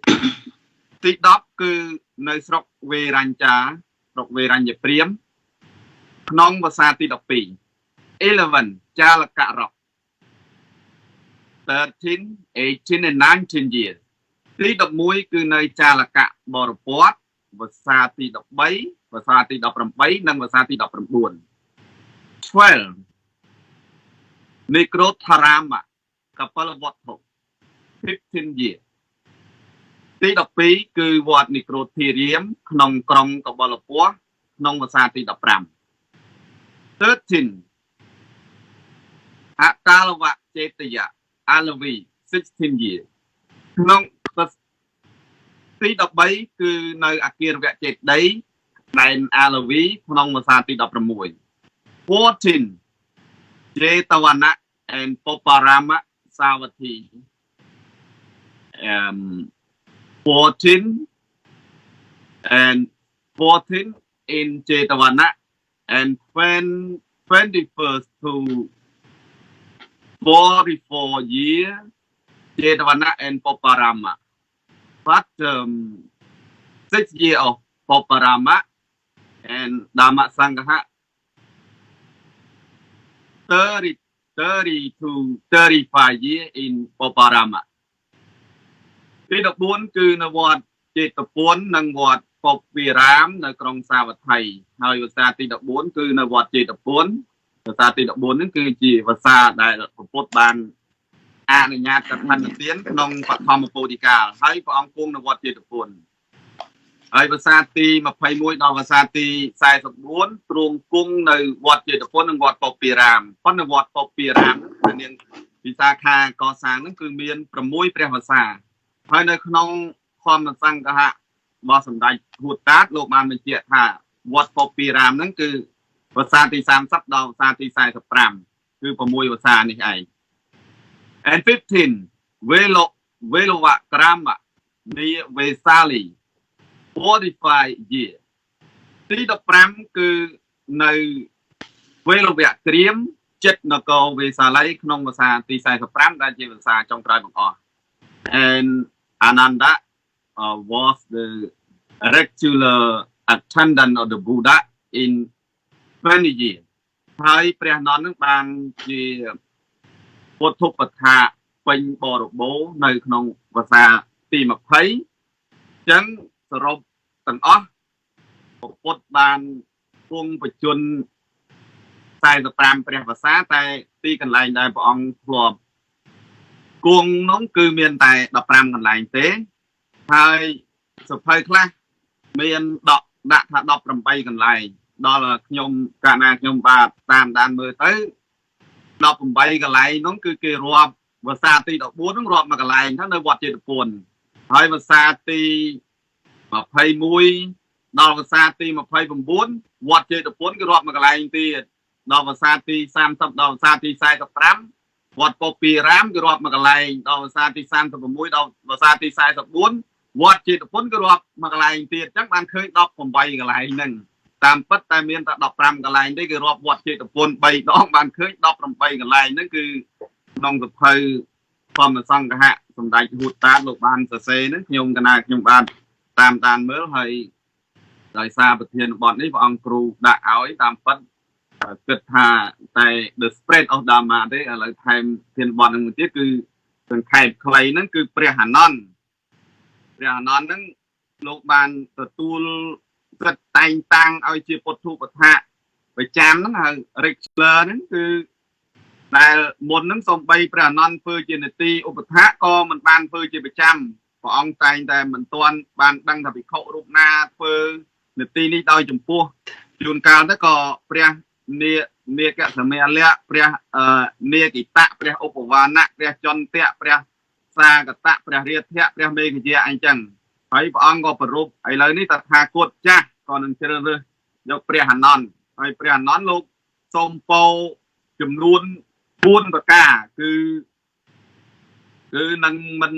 ប្រទានជីវរដែលព្រះអង្គទ្រង់បានមកដល់ខ្ញុំព្រះអង្គអាហ្នឹងគឺពោហាមថាបានជាពោមកមិនឲ្យព្រះអង្គប្រទានឲ្យព្រះអានន្ទទេហើយទី2នឹងមិនប្រទានបណ្ឌបាតគឺចង្ហាន់បណ្ឌបាតហ្នឹងក៏មិនឲ្យព្រះអង្គប្រទានបណ្ឌបាតដល់ព្រះអានន្ទទី3នឹងមិនប្រទានឲ្យព្រះអានន្ទហ្នឹងរួមក្នុងប្រព័ន្ធកតហើយទី4នឹងមិនឲ្យព្រះអានន្ទហ្នឹងទៅកាន់ទីនឹងមិនទ្រង់នាំខ្ញុំព្រះអង្គគឺព្រះអានន្ទហ្នឹងទៅកាន់ទីទទួលនិមន្តទុកឯងគឺមិននាំទៅកាន់ទីទទួលនិមន្តទុកហ្នឹងគឺហាម4ហ្នឹងហើយដល់អំពើដែលអនុគ្រោះហ្នឹងគឺទី1សូមព្រះអង្គយាងទៅកាន់ទីនិមន្តដែលខ្ញុំព្រះអង្គទទួលជំនួសមានន័យថាបើចង់និមន្តព្រះទៅណាតើនិមន្តព្រះអានន្ទទទួលបានទី1ហើយទី2សូមឲ្យព្រះអានន្ទហ្នឹងនាំអកនកៈដែលមកអំពីទីផ្សេងចូលគាល់ព្រះបានអកនកៈមកវិណាក៏ដោយបានព្រះអានន្ទអាចនាំចូលគាល់ព្រះបានហើយទី3សូមឲ្យព្រះអានន្ទហ្នឹងចូលគាល់ដើម្បីទូលសួរសេចក្តីសង្ស័យបានគ្រប់ពេលបើអានន្ទឆ្ងល់អីត្រូវតែអានន្ទចូលសួរបានហើយទី4សូមឲ្យពុទ្ធសម្ដែងធម៌ដល់ព្រះអានន្ទដែលមិនបានស្ដាប់ដងទៀតហ្នឹងគឺពោ8ហ្នឹងគឺហាម4អនុគ្រោះនឹង4ព្រះសាស្តាត្រាស់សួរអានន្ទអ្នកឃើញអានិសង្សដោយម្ដេចក្នុងការសុំពោទាំងនេះព្រះអានន្ទក្រាបទូលថាជូន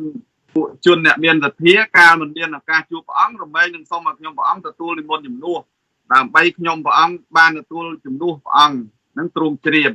បើព្រះអង្គមិនយាងទៅក៏នឹងពលឲ្យខ្ញុំព្រះអង្គឧបត្ថម្ភព្រះអង្គដោយម្ដេចទើប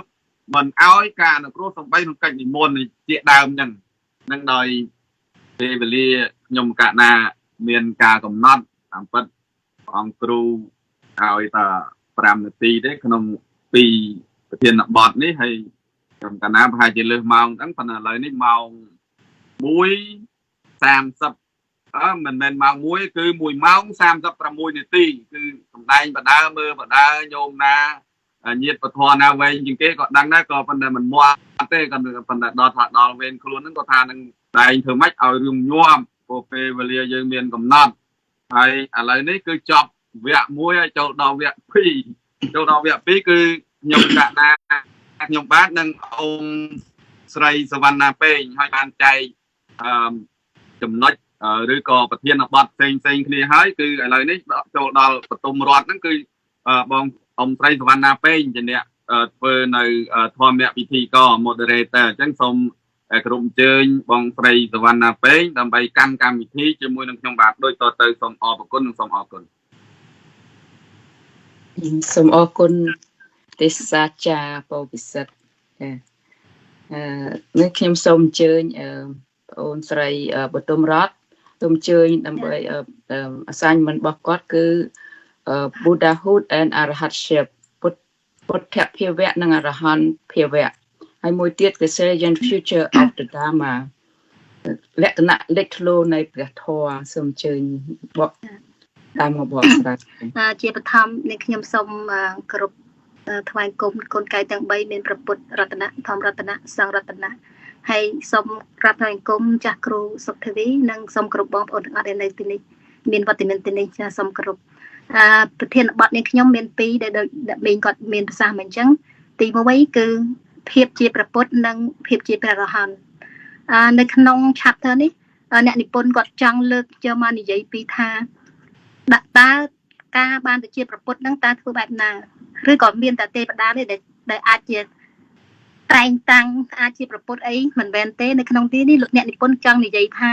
អ្នកណាក៏អាចធ្វើត្រាស់ដឹងបានជាព្រះពុទ្ធដែរប៉ុន្តែឲ្យតែអ្នកនោះមានសេចក្តីប្រាថ្នាមានសាងបារមីដោយស្វិតស្វាញដូចថារាប់អសង្ខ័យមកដូចព្រះសម្មាសម្ពុទ្ធយើងអញ្ចឹងលោក4អសង្ខ័យកម្រៃម្សានកັບដូចលោកសាងបារមីមកអញ្ចឹងហើយនៅក្នុងទីនេះលោកចង់អ្នកនិពន្ធចង់និយាយថាបុគ្គលណាក៏ដោយឲ្យតែមានសេចក្តីប្រាថ្នានឹងត្រាស់ដឹងទៅជាព្រះពុទ្ធគឺអាចបានមិនមែនជាបុព្វសិទ្ធិរបស់ព្រះពុទ្ធដាច់មុខតែឯងទេព្រោះអីមានព្រះពុទ្ធជាច្រើនអង្គឯដែលលោកបានត្រាស់ដឹងតាំងពីអតីតកាលហើយនឹងអនាគតក៏មានប៉ុន្តែបច្ចុប្បន្នដូចនៅក្នុងផតកັບយើងនេះមាន4ព្រះអង្គអីអញ្ចឹងខ្ញុំនិយាយថែមខ្លះបន្តិចពួកអីនៅក្នុងនេះសង្ខេបបន្តិចអត់មានដល់ហ្នឹងឯងហើយអញ្ចឹងដើម្បីបានជាព្រះពុទ្ធយើងមានតែការអធិដ្ឋានយើងប្រាថ្នាយើងធ្វើបុណ្យទៅយើងតាំងចិត្តប៉ុន្តែបុគ្គលនឹងត្រូវតែមានការស្វាហាប់ព្យាយាមប្រឹងប្រែងមែនទែនហើយបន្សុទ្ធចិត្តគេថាមានសិលវិសុទ្ធិអញ្ចឹងមានដូចថាមានវិសុទ្ធិ7យ៉ាងអញ្ចឹងនៅក្នុងហ្នឹងវាមានចិត្តបរិសុទ្ធសិលបរិសុទ្ធឬតថេបរិសុទ្ធអីអញ្ចឹងជាដើមហ្នឹងហើយបុគ្គលនឹងត្រូវតែមានបញ្ញាដែលខ្លាំងក្លាដែលអាចខ្លាយជាព្រះពុទ្ធបានឬក៏ត្រាស់ជាសម្មាសម្ពុទ្ធញ្ញាណឬក៏ព្រះអរហន្តហ្នឹងលុះណាតែត្រាស់ដឹងនៅអរិយសច្ចៈទាំង4គឺជាអរិយសច្ចៈពិតដែលមនុស្សគ្រប់រូបយើងជួបគ្រប់គ្នាអ្នកដែលត្រាស់ជាព្រះពុទ្ធឬក៏សម្រេចព្រះអរហន្តហ្នឹងគឺសុទ្ធតែត្រាស់ដឹងនៅក្នុងហ្នឹងកន្លែងនោះភាពជាព្រះពុទ្ធហើយដូចថាព្រះអង្គបានសម្ដែងធម៌មកប្រាប់ហើយដែលថាលោកដល់ពេលលោកដែលបានសម្រេចនៅសម្ពោធិញ្ញាណហ្នឹងលោកក៏បានប្រាប់ផ្លូវដល់សាវកព្រះអង្គទាំងឡាយហើយទុកសម្ឲ្យបរិស័ទយើងហ្នឹងក៏បានដើរតាមស្នាមព្រះបាទព្រះអង្គដែរដើម្បីឲ្យថាធ្វើម៉េចឲ្យរួចចាក់ទុកធម៌ព្រះអង្គហ្នឹងគឺអរិយសច្ចៈទាំង4ហ្នឹងគឺសំដៅឲ្យ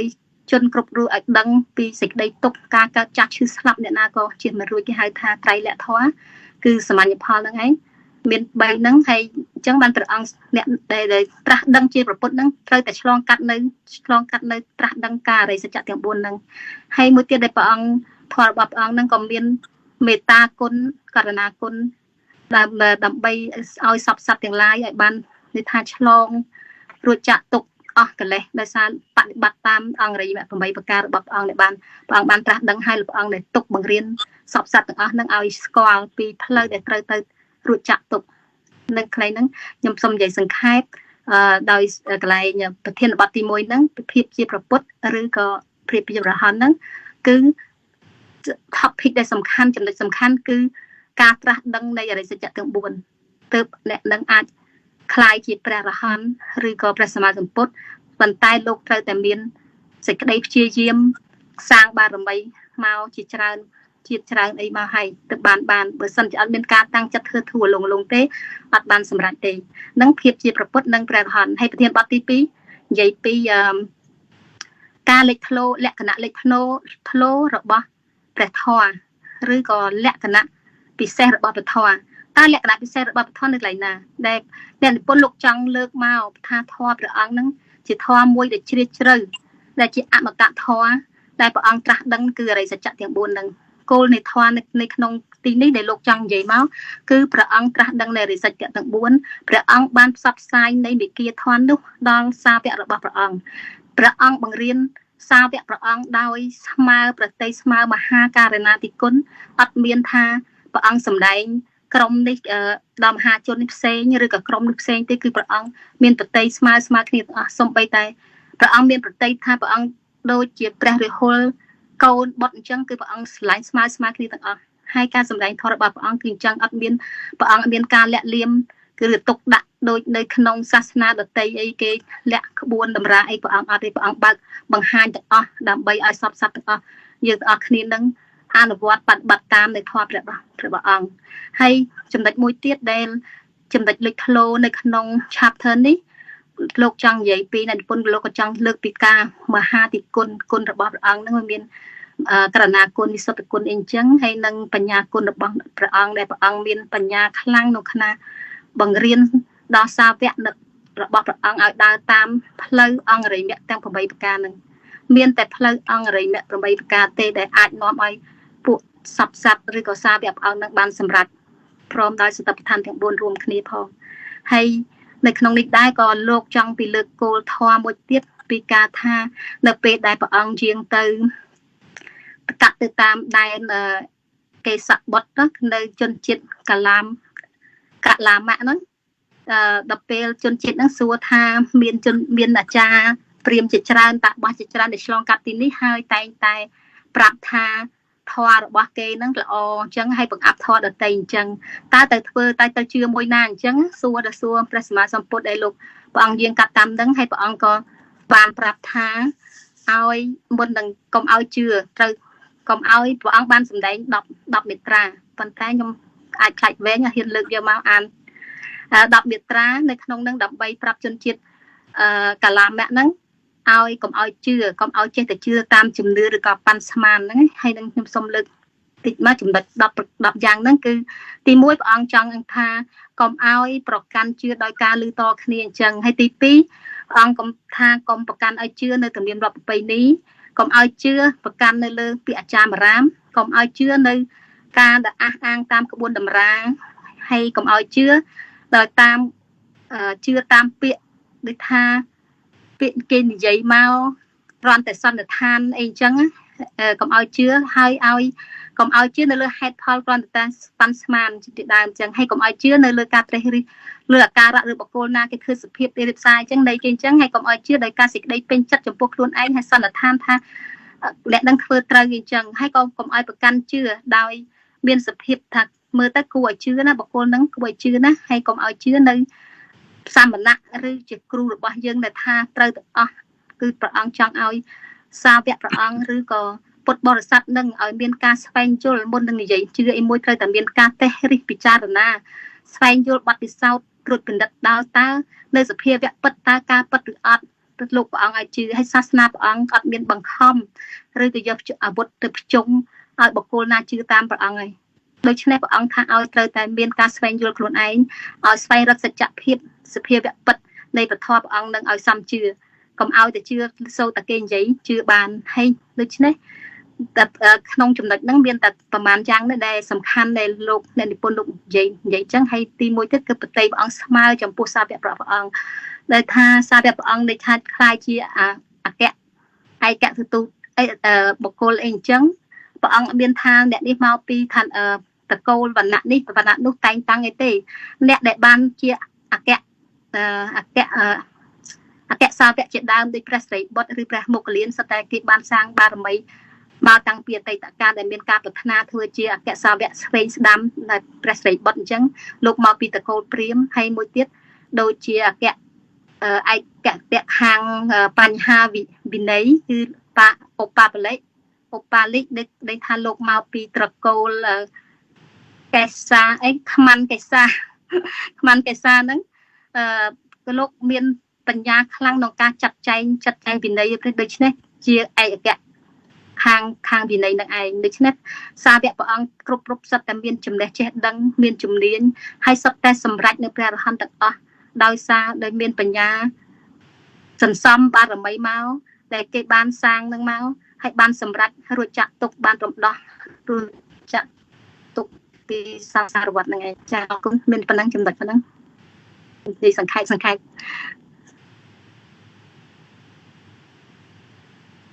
និយាយអត់លឺភ្លេចបើកម៉ាយហ្នឹងអ្នកមីងសូមអរគុណ ចា បាទបកស្រាយចាំល្អណាស់ចាំអរគុណច្រើនចាខ្ញុំសូមបន្ថែមមួយទៀតគឺថានៅក្នុងលក្ខណៈលេខធ្នូនៃពធហ្នឹងគឺថាมันមានសង្គ្រាមនៅក្នុងពុទ្ធសាសនាទេគឺថាយើងមិនដែលឃើញមានប្រទេសណាដែលត្រូវគេឈ្លានពានដោយអ្នកកាន់ពុទ្ធសាសនាកន្លែងនោះមួយដែរហើយខ្ញុំសូមបន្ថែមឡើងហ្នឹងហើយខ្ញុំសូមជូនទៅទេសាចាពោពិសិដ្ឋវិញដើម្បីគាត់បន្ត moderator បាទសូមអរគុណអ៊ំស្រីសវណ្ណាពេងបានផ្ដល់ឱកាសមកខ្ញុំកណ្ណាខ្ញុំបាទជាបន្តទៅនេះសូមគោរពអញ្ជើញអ្នកស្រីរៀមសុកចម្រើនដើម្បីធ្វើបទបង្ហាញក៏ដូចជាសង្ខេបមេរៀនទាក់ទងនឹងប្រធានបទ True Purification បាទសូមអភ័យទោសគឺ True Purification សេចក្តីបរិសុទ្ធដ៏ពិតប្រាកដនិងប្រធានបទមួយទៀតគឺ Case Problem បញ្ហាវណ្ណៈទាំងពីរប្រធានបទនេះសូមគោរពអញ្ជើញអ្នកស្រីរៀមសុកចម្រើនធ្វើបទបង្ហាញដើម្បីចែករំលែកដល់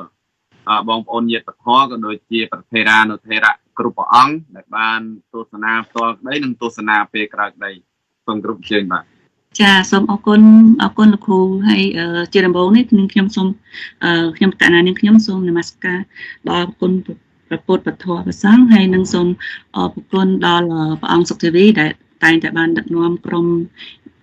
យើងទាំងអស់គ្នានៅក្នុងឋានៈបកសភៅចប់មួយហើយមួយទៀតហើយថ្ងៃនេះជាកិត្តិយសដែលបានចូលរួមបញ្ចប់សភៅដែរត្បិតតែមិនបានរៀនបានជាប់លាប់មែនហើយសូមអរគុណហើយសូមជំរាបសួរ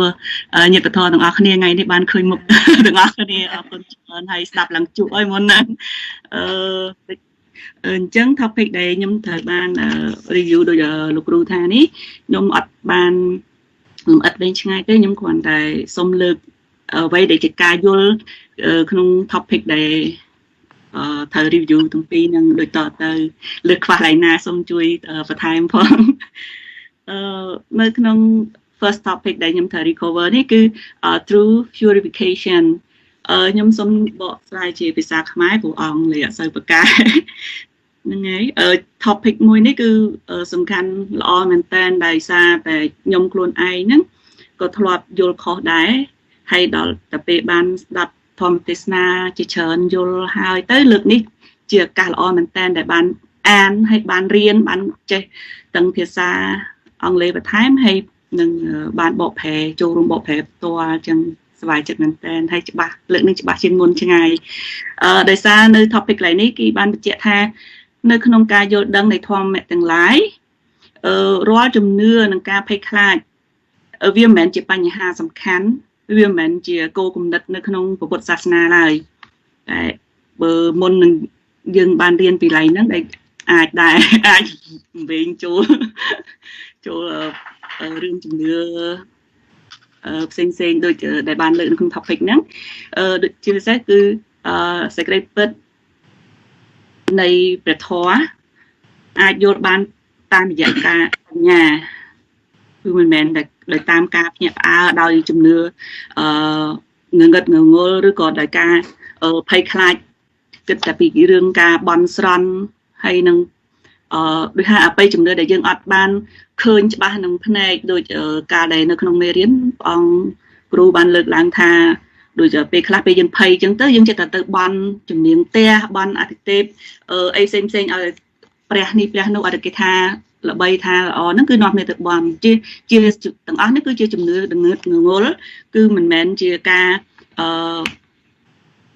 chiaโกกงนัดหรือก็chiaไปทอวินัยบอกประศาสนาเตประพฤติกับบ้านสมัยที่แท้การเงินงอลนั่งเพียบภัยคลายต่างคือchiaวิธีซะได้มันซ้ำสอบคือปกติคือจานเจ้าจำนวนได้เจตชื่อก็ตามติเตหรือก็เนี่ยเมียนรัดได้นี่นุเซนได้อัดเมียนกาปิดได้ไปเจาะมานั่นคือปกติบ้านจานเจ้าแต่งสร้างให้วิวแมนจีเพลย์ได้ตรึเลิกมาปฏิบัติในขนมทัวร์วินัยถึงอันนั้นเต้จีในขนมนู้ได้ก็บ้านปกติบ้านra thành đấy đó tha ca đầy ưu tiên hơn để chỉ càng ngụt tật liên ba rồi chỉ ca to mà há hay nâng ca bố chia dành hay từng vơ xanh chỉ ra tiết đại sử điện nâng đại nâng cứ khoản đại chỉ cá đại chỉ chùm nưa hàng cày đôi ngật ngố lập miền nhà tề bờ sân chia ca thưa từng ở nâng khoaปัญญาแบบนี้ให้คืออาจนอมเอาเหมือนเยอะนั่งตึกบริษัทบ้านหรือก็เมียนเพียบไทยธโนนงกาตึกมุตักเลี้ยงบาปเป้ผู้เลี้ยงบาปต่างนั่งขวัญแต่จิกาเชื้อต่อคนี้ให้วิจิกาเลี้ยงหรือก็เพื่อต่างเวอร์ต่างนั่นคือทางใต้เวียนเหมือนจิกาโยนปีจันปีทางขนมจัดนึกเรียบได้เปรียมมันเนี่ยได้กอดบ้านในซันตัวนี้ในจมูกดังปดนั่งโลกเปรียมนั่งกอดบ้านสัวแทตาปดนั่งเมียนทลอดได้บ้านงูตักเลี้ยงบาปในทะเลกี่ยี่ได้อาเต้ให้เอาไว้ได้สำคัญปดบ้านชลายต่อไว้นั่นคือเหมือนชลายในสำนวนดาวต่อเต้คือโลกปดตรงสัวบัญชาตัวไว้เนี่ยตามันนี้เปรียมตาทะเลนั่งวิเมียนไออาจารย์เมียนไอสำคัญให้ทะเลตักทะเลนั่งอาจุยไอบ้านแคล่จังการชลายตอบนี่คือปดจอบจมูกนั่งการเป็นโยลเอาเปรียมนั่งกัดโยลแทการได้มุดตักเลี้ยงบาปหรือก็ตัวเวอร์ต่างอ๋อนั่งเวียขวัญได้เจี๊ยกาตัวเวอร์ได้ขวาปัญญาให้ยังเชื่อต่อคนนี้เลี้ยงสำอาตาฟิกหางกลายใต้แอบบาปต่างอ๋อได้เมียนหรือก็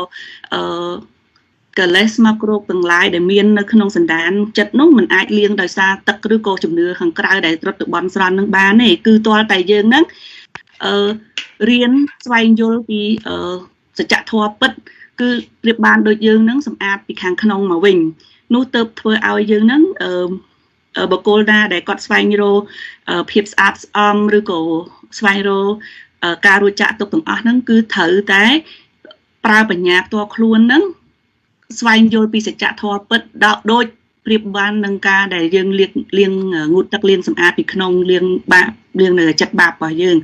มันอาจโยถึงเวอร์หางกลายขวัญเลี้ยงโดยยังไปละหรือก็ยังใบนี้ยังไปละผู้ไอโยแต่เลี้ยงก่อนเลี้ยงสะอาดทางไกลกระไรทุกได้ยมขนาดนี้ขยมกับบ้านจำปีกาประโยชน์บ่อองจากครูสอบทวีโดยหลบบ้านเลือกแท้โดยมันได้ยังบะจังจังนะให้ยังอัพจีเยี่ยมโรวิธีเจียบาล่ะจังบะหางขนมให้ปะตายยังขวัญแต่โยขนำหรือก็โยเปรย์ไอมารึดรีบหางกลางจ้าจังอุติหอมวยนั่งคือจะดับแต่บาสันจียังมันบกโกลต่างได้ก็จังเอาครวนกวาดเมียนโยลสไปน์โยลปีกาเปิดเพียบบอสไทยนึงสำหรับบ้านในคนทัวร์จวนปูนี่เนี่ยนู้ค គឺมันអាចគ្រាន់តែយកអបិយជំនឿខាងក្រៅដោយយកជីវិតគេយកទៅបូជាយ៉ាញ់ឬក៏គ្រាន់តែយកទឹកជឿថាទឹកនេះទឹកនោះបរិសុទ្ធឬទឹកបរិសុទ្ធទៀតហើយទឹកនោះស័ក្តិសិទ្ធិតស្ដាប់ញាប់ទៅជាប់ទឹកបរិសុទ្ធមកទឹកនោះពិសិដ្ឋឬក៏ទឹកនឹងស័ក្តិសិទ្ធិដែលមុជទៅវាស្អាតហើយដល់ទាំងជំនឿទាំងអស់នោះក៏គ្មានអ្នកណាបានបញ្ជាក់ដែរគ្រាន់តែជាការជឿតគ្នាប៉ុណ្ណឹងប៉ុន្តែព្រះពុទ្ធបានប្រាប់ថាមានតែការរៀនសូត្រស្វែងយល់ឲ្យដឹងពីសច្ចធម៌ពីខាងក្នុងទើបយើងអាចសម្អាតរឿងទាំងអស់នឹងបានហើយនឹងស្វែងរកផ្លូវត្រូវបានបន្ទាប់មកទៀតខ្ញុំសូមសង្ខេបchapter ទី1ត្រឹមហ្នឹងខ្ញុំចូល chapter ទី2តកតងទៅនឹងវណ្ណៈចំណុចកន្លែងនេះគឺល្អមែនតែនចាប់អារម្មណ៍ថងថាមានតែព្រះពុទ្ធព្រះអង្គព្រះសម្មាសម្ពុទ្ធទេដែលលោកបានបង្រៀនបង្ហាញផ្លូវថាការប្រកាន់វណ្ណៈទាំងអស់នោះវាមិនមែនដោយសារតែជាតិកំណើតដែលកើតមកជាព្រាហ្មណ៍ជាឋានៈជាវណ្ណៈស្ដាប់ជាវណ្ណៈស្កឬក៏ជាអ្នកសុំទានអីទេជាតិកំណើតវាមិនបានកំណត់ថាយើងហ្នឹងគឺជាបុគ្គលក្នុងវណ្ណៈណាទេអញ្ចឹងរាល់បុគ្គលទាំងអស់ដែលបានចាក់ចេញផ្ទះហើយដែលមកបួសរៀនក្រោមអវាទព្រះពុទ្ធទាំងអស់គ្នាដែលហៅថាសង្គមសង្ឃនោះគឺមកពីគ្រប់វណ្ណៈជាពិសេសនៅក្នុងនៅប្រទេសឥណ្ឌាគេប្រកាន់វណ្ណៈខ្លាំងហើយព្រះពុទ្ធក៏បានច្រានចោលវណ្ណៈទាំងអស់នោះដែរដោយព្រះពុទ្ធលះបង់ព្រះពុទ្ធជាគំរូដែលឲ្យមនុស្សផ្សេងគ្នាมันអាចបដិសេធបានថាមិនមែនអញ្ចឹងទេតែព្រះពុទ្ធបានធ្វើជាគំរូដ៏អស្ចារ្យអត់មានមនុស្សលើโลกនឹងថាកម្រនឹងធ្វើបានដោយសារព្រះពុទ្ធលះបង់what's that តកូលរបស់ព្រះអង្គដែលជាក្សត្រកោសៈសុខចិត្តស្លៀកសពុតកាសាវៈដែលអត់មានគ្រឿងលម្អមកុដអីផ្សេងក៏អត់មានដែរគឺកោប្រកេះហើយក៏មកប្រព្រឹត្តបដិបត្តិធម៌ដោយលះបង់វណ្ណៈទាំងអស់នោះអញ្ចឹងវណ្ណៈផ្សេងចង់តេះដៀលថាយ៉ាងម៉េចក៏ពិបាកនឹងតេះដៀលដែរដោយសារព្រះអង្គគឺជាអ្នកដែលលះបង់ខ្ពស់មែនតើអញ្ចឹងវណ្ណៈផ្សេងដែលព្រមមកបួសរៀនតាមគ្រប់ធម៌តាមធម៌និងវិន័យព្រះអង្គហ្នឹងគឺមកពីគ្រប់វណ្ណៈទាំងអស់ហើយព្រះអង្គក៏បានព្យាយាមសម្របសម្រួលក្នុងការដែលបែងចែកនឹងប្រកាន់វណ្ណៈហ្នឹងឲ្យចូលទៅក្នុងវណ្ណៈតែមួយដោយប្រៀបធៀបជាមួយនឹងលោកបានប្រៀបធៀបពីទន្លេឈ្មោះទន្លេជាច្រើនដែលក្នុងនោះវាពិបាកអានជាភាសាដែរព្រោះអីគេធ្លាប់រៀនពីមុនមកហើយស្ទើរតែឈ្មោះប្លែកបានន័យថាទន្លេជាច្រើនដែលហូរចូលសមុទ្រតែមួយហ្នឹងគឺប្រៀបបានដូចនឹងវណ្ណៈបុគ្គលទាំងឡាយដែលចេញមកពីគ្រប់វណ្ណៈទាំងអស់ហ្នឹងគឺចូលមកក្នុងសហគមន៍សង្ឃតែមួយដែរមួយទៀតគឺការលោកក៏បានលើកជាឧទាហរណ៍ថាដូចជាឧបល័យដែលលោកគឺជាអ្នកកាន់ខាងវិន័យជាធំខាងវិន័យនៅក្នុងសហគមន៍សង្ឃហ្នឹងគឺលោកបានចេញមកពីវណ្ណៈដែលទៀបដែលតូចទៀបហ្នឹងគឺប្រកបរបរជាអ្នកកាត់សក់ជាងកាត់សក់ហើយនឹងមានភិក្ខុនីផ្សេងទៀតហ្នឹងក៏ចេញពីវណ្ណៈទេសកលឬក៏ជាអ្នករើសអេតចាយដែលជារបរចិញ្ចឹមជីវិតហ្នឹងគឺតូចទៀបមែនតែនហើយបើសិនជានៅក្នុងប្រទេសឥណ្ឌានោះគេប្រកាន់ខ្លាំងណាស់ដែលដល់ពេលចូលមកក្នុងជ្រកក្រមលោកធម៌វិន័យរបស់ពុទ្ធសាសនាគឺបានន័យថាវណ្ណៈទាំងអស់ត្រូវបានលុបចោលត្រូវបានបោះបង់ចោលត្រូវបានបំភ្លេចចោលគឺលះបង់ចោលទាំងអស់គឺចូលមកនៅគោរពប្រតិបត្តិនៅក្នុងធម៌វិន័យតែមួយគឺពុទ្ធសាសនានេះឯងហើយខ្ញុំសូមសង្ខេបប៉ុណ្ណឹងសូមលើកខ្វះយ៉ាងណាអីសូមមេត្តាខន្តីភ័យទោសហើយជួយបន្ថែមផងសូមអរគុណច្រើនបាទសូមគោរពកន្លែងអំណរអរគុណយ៉ាងជ្រាលជ្រៅចំពោះអ្នកស្រីរៀមសុកចម្រើនដែល មានប្រសាសន៍តាក់ទងនឹងសេចក្តីបរិសុទ្ធដ៏ពិតប្រាកដជាប្រធានបទទី1ហើយប្រធានបទបន្ទាប់គឺនិយាយអំពីបញ្ហាវណ្ណៈឃើញថាមានការបរិយាយបានបោះក្បាយអល្អះ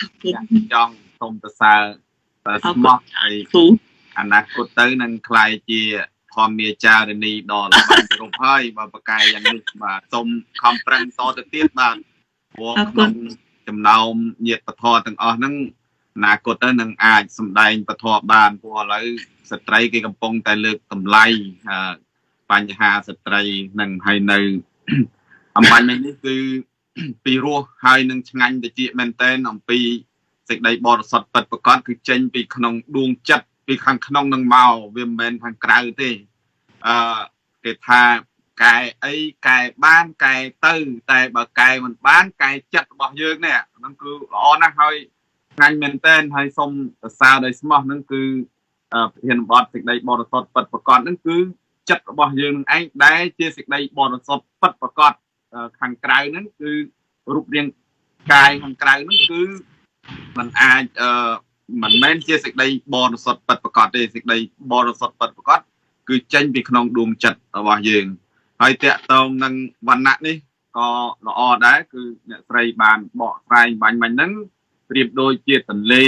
មហាគង្គាយមនីអធិរវតីសារភូនឹងមហិដែលធ្លាក់ចុះទៅសមុទ្រហ្នឹងបានបាត់ឈ្មោះហើយបាត់អត្តសញ្ញាណរបស់ខ្លួនប្រែងទៅជាសមុទ្រហើយចំណែកសមណៈសក្យបុត្រដែលបានបួសហ្នឹងគឺដូចគ្នាដែលបានចេញពីវណ្ណៈទាំង4វណ្ណៈព្រាហ្មណ៍វណ្ណៈក្សត្រវណ្ណៈវេស្សៈអ្នកចំនួននឹងវណ្ណៈថោកទាបហ្នឹងវណ្ណៈអ្នកបម្រើគេហ្នឹងតែចេញចាក់ផ្ទះឲ្យបានខ្លាយជាសមណៈនៅក្រោមធម្មវិន័យដែលប្រកាសដោយព្រះតថាគតហ្នឹងគឺបានបាត់ឈ្មោះអត្តសញ្ញាណខាងដើមហ្នឹងហើយបានមកជាសមណៈសក្យបុត្របាទហើយលើករឿងព្រះឧបល័យពីដើមលោកជាខ្មាន់ប្រកេះឲ្យសក្យតកូលជាដើមអញ្ចឹងក៏ពីរោះណាស់ហើយសូមជូនពរបងស្រីក៏ដូចជាអ្នកស្រីឲ្យបានសេចក្តីសុខដីចម្រើននិងជាបន្តនេះសូមបកគលកម្មវិធីនេះជូនចំពោះអ៊ំស្រីសវណ្ណាពេងសូមអរគុណសូមអរគុណឥឡូវនេះសូមអញ្ជើញបងអូនចောက်សុភាពបងអូនខ្ញុំអត់ចេះជូនពរអីដូចទេសាចាពុកសិតទេដូច្នេះassignment របស់បងអូនស្រីចောက်សុភាពគឺថាអគ្គសាវក Chief Disciple ហើយនឹងនៃសង្ឃ The Order of the Nuns សូមអញ្ជើញចាអរគុណច្រើនមីងសុវណ្ណាហើយខ្ញុំសូមចូលចែករំលែកពីការសង្ខេបក្នុងចម្ពោះនៃសិភៅពុទ្ធ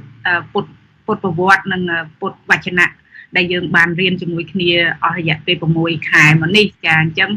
ផ្នែករបស់ខ្ញុំគឺទទួលត្រង់ចំណុចអគ្គសាវកចានៅទំព័រ60ដល់63ចាអញ្ចឹងនៅក្នុងចំណុចអគ្គសាវកនេះគឺសំដៅដល់ព្រះសារីបុត្រនិងព្រះមោគលានចាអញ្ចឹងដើមឡើយយើងដឹងហើយថាព្រះសារីបុត្រហ្នឹងគឺជាឧបតិស័កចាហើយរីឯព្រះមោគលានគឺកោតិលៈកោលិតៈកោលិតៈចាសូមអភ័យទោសហើយអ្នកទាំងពីរនេះគឺធ្លាប់បានរៀននៅសំណាក់លោកអាចារ្យសញ្ជ័យចាហើយបន្ទាប់ក្រោយមកក៏បានប្រវួរគ្នាមកបួសនៅក្នុងសំណាក់របស់ព្រះសម្មាសម្ពុទ្ធវិញចាដោយសារបើយើងមើលទៅដើមចមឡើយគឺដោយសារឧបតិស័កហ្នឹង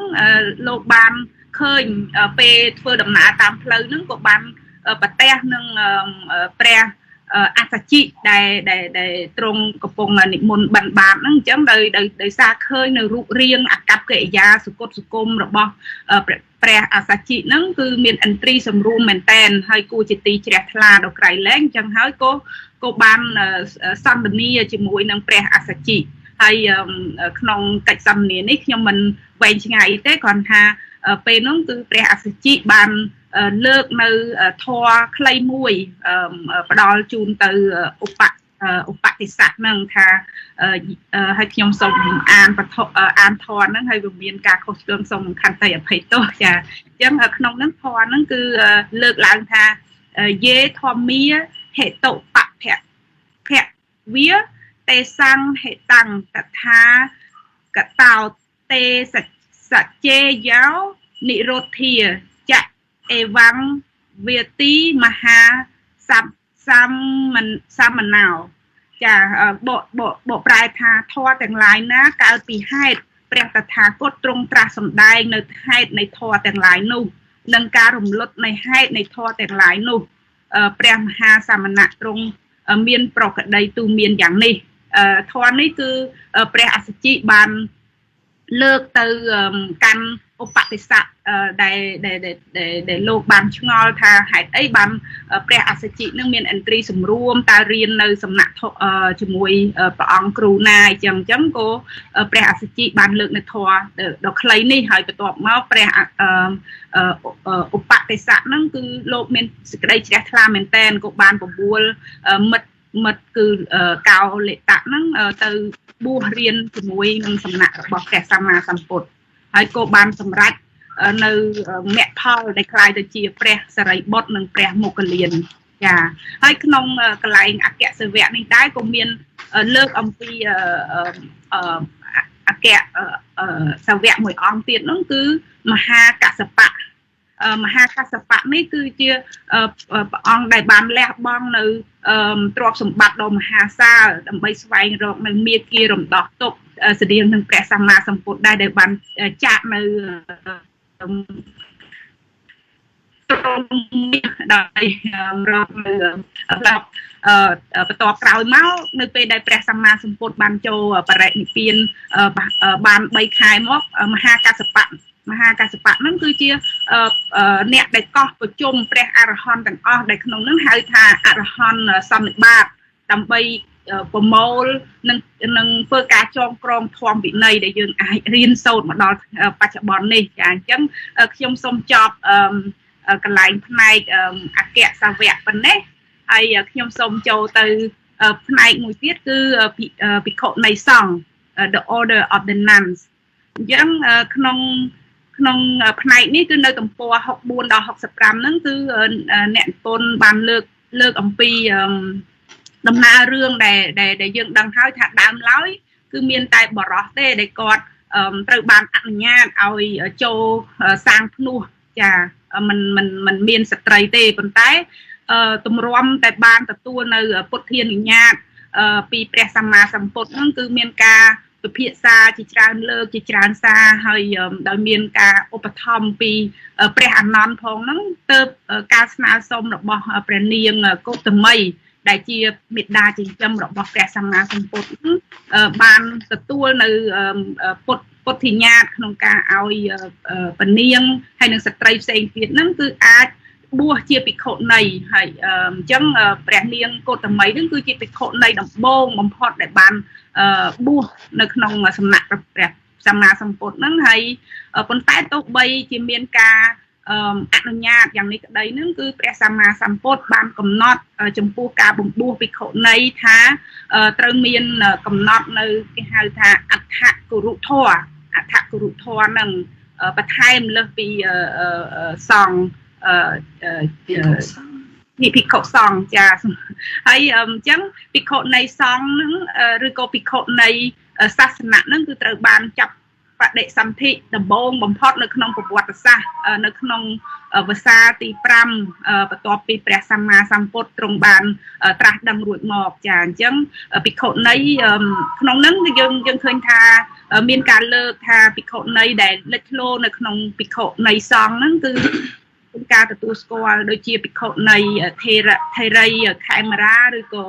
ឧបវណ្ណាចាអញ្ចឹងយើងបានឃើញថាភិក្ខុនីសង្ឃហ្នឹងគឺត្រូវបានបង្កើតឡើងដោយសារមានការទទូចពីព្រះនាងកោតមីចាអញ្ចឹងខ្ញុំសូមបញ្ចប់ការសង្ខេបមេរៀនប៉ុណ្ណេះមានកំហុសឆ្គងសូមខន្តីអភ័យទោស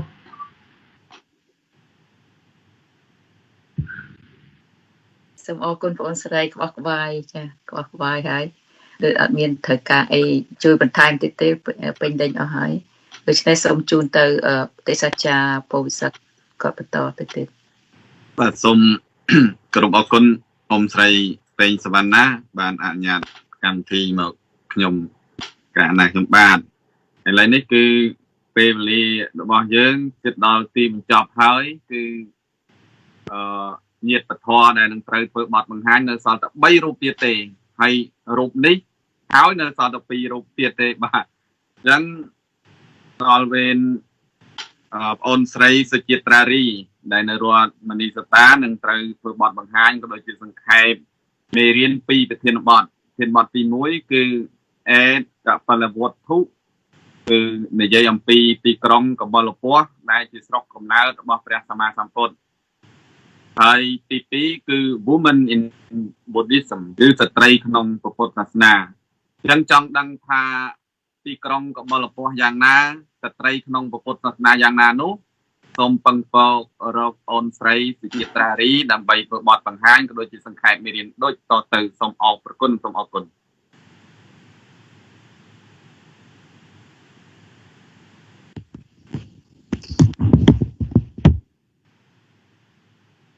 ហើយអត់បើកញូតមិនដឹងបងប្អូនស្រី Sorry. Okay, got it. Yeah. Okay.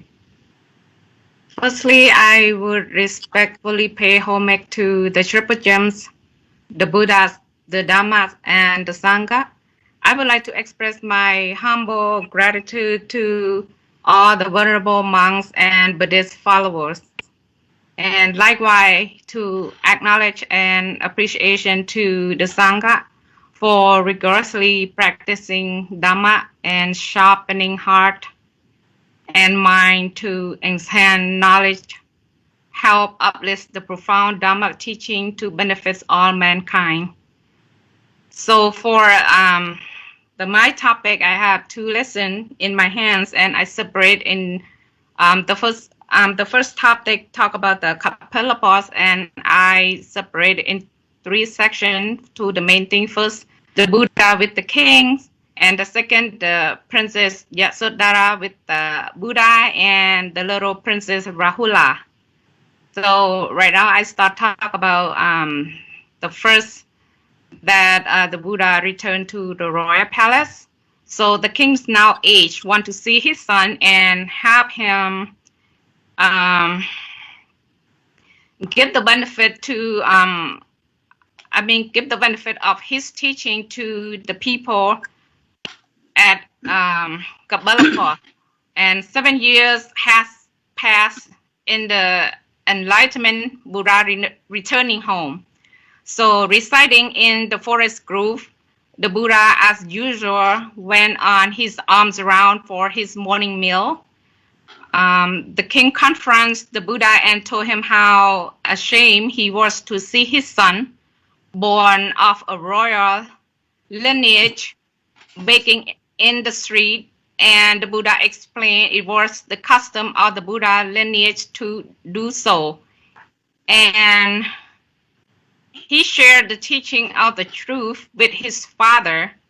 and the king reached the first stage of sainthood, and eventually he realized enlightenment as a lay follower. So the first main part I finished, so I don't want to make it longer. So I hope everyone understands. So and I go, the second part is the Princess Yasodhara was anxious to renounce the world from the time she knew about the great renunciation of the prince. The princess, while grieving the loss of her husband, had become a little nervous, so let's take a little calm. Okay. After she lost her husband for 7 years, after her husband returned home, so gradually become reconciled to his departure, hearing that her husband had become an ascetic, and to honor his austerity, she determined to live the simple life of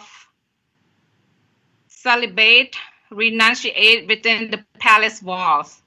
When the Buddha had agreed to his relative and friends at his homecoming, he learned that Yasodhara refused to come into his presence, knowing of her great sorrow. He told the monks to permit her grief to run its course during the time of reunion. She awaited him dressed in a yellow robe with shorn hair. Her abundance of affection overflowed, and she had him by the feet and verbally regained her composure. The Buddha spoke gently to her, expressing his deep esteem and appreciation of her and his ever faithful wife. I try to remember. Sorry.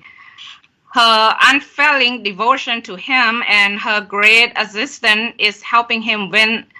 enlightenment. Princess Yasodhara entered the nuns' order and later became an enlightened one. Arahanta. I'm sorry. បល័យខ្មែរខ្ញុំអត់សូវស្ទាត់ទេអរហន្តអញ្ចឹងបងអរហន្តអរហន្ត yes okay អរហន្ត so now I finished the main part second main part and now I go with the third part of little Princess Rahula 7 years old was sent by the princess to ask for inheritance. The Buddha was knowing of no other inheritance as matchless as the truth. Then Buddha asked if he were willing to receive spiritual treasure and whether he was strong enough to carry and keep them. Rahula replied with firmness, and he was ready to be a novice monk.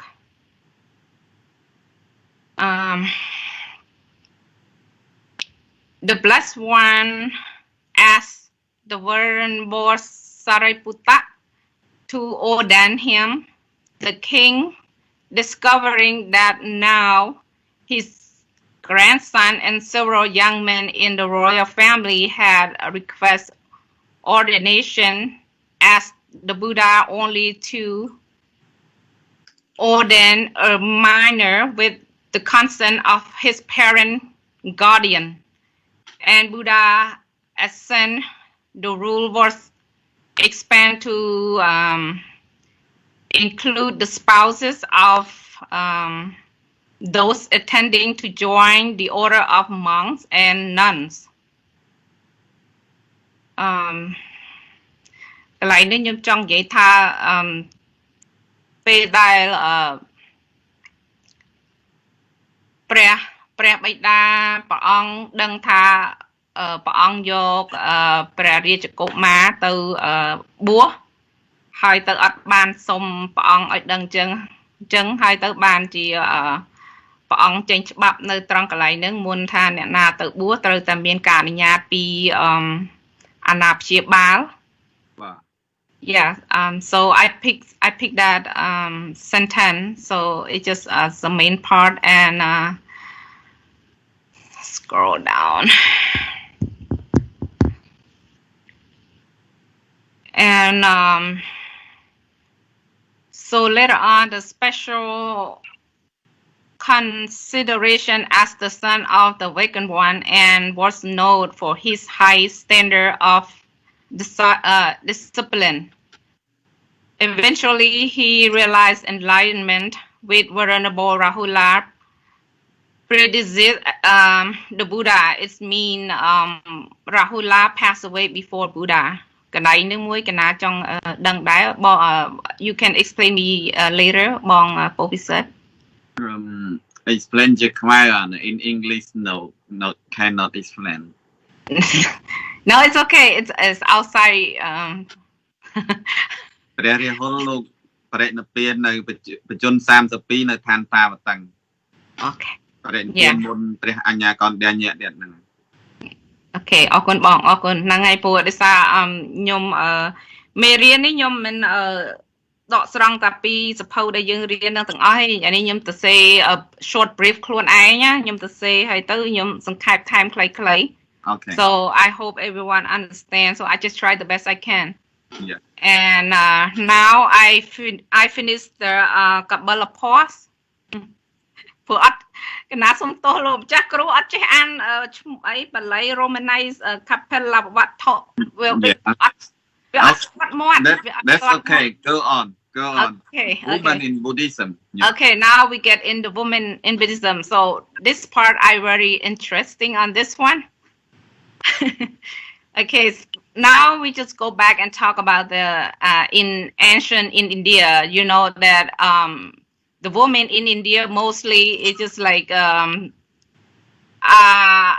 not a very happy one because generally women seem to have been looked upon as being inferior to men. At times they were considered as being on the same level as the lowest of the four castes. Therefore, it was thought that they do not deserve any freedom. Their main role was housewife managing the affairs in the house according to the wish of their husbands.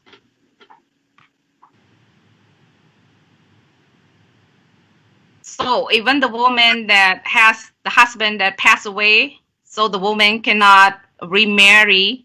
another man. So mostly in that time, the woman that when the husband passed away, they just jump into the fire. They call the pyre. It's just like they jump into the pile of the wood that's burning. So that means they don't want to be lived as a widow. And those wives right now, it's just who entered the order of the monks also want to renounce lay life and becomes nun, Piconis. This woman requests Queen Maha Pajapati Gautami, whose husband the king had just passed away, to obtain the Buddha consent to establish an order of nuns. The Buddha attend his father's funeral, and at the time he returned his aunt's request. Eventually, she was successful in obtaining his permission, but must follow the 8 rule of respect, which are vow, called the 8 Karu Dhamma, which Bong Supirja, she just mentioned before I did, the Guru Dhamma. So I'm not really know what it is. I just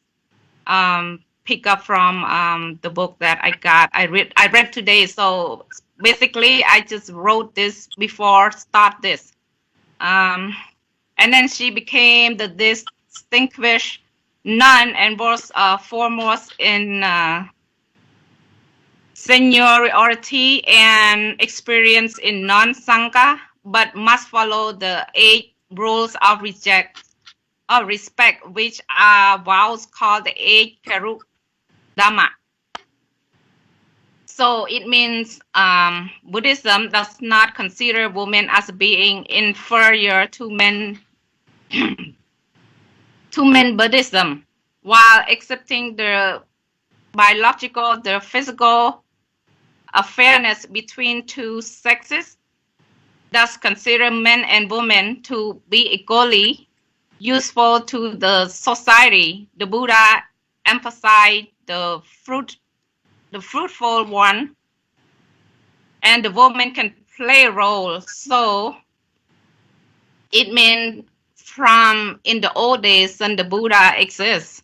it means the woman has a constitution which equally with the men too as well. So for that rule, that means Buddha teaching is never fade away, because in the old time 2005 years ago and until now it stays the same. So right now, society try to bring up the woman. That woman right now, we can see a lot. The woman has really high education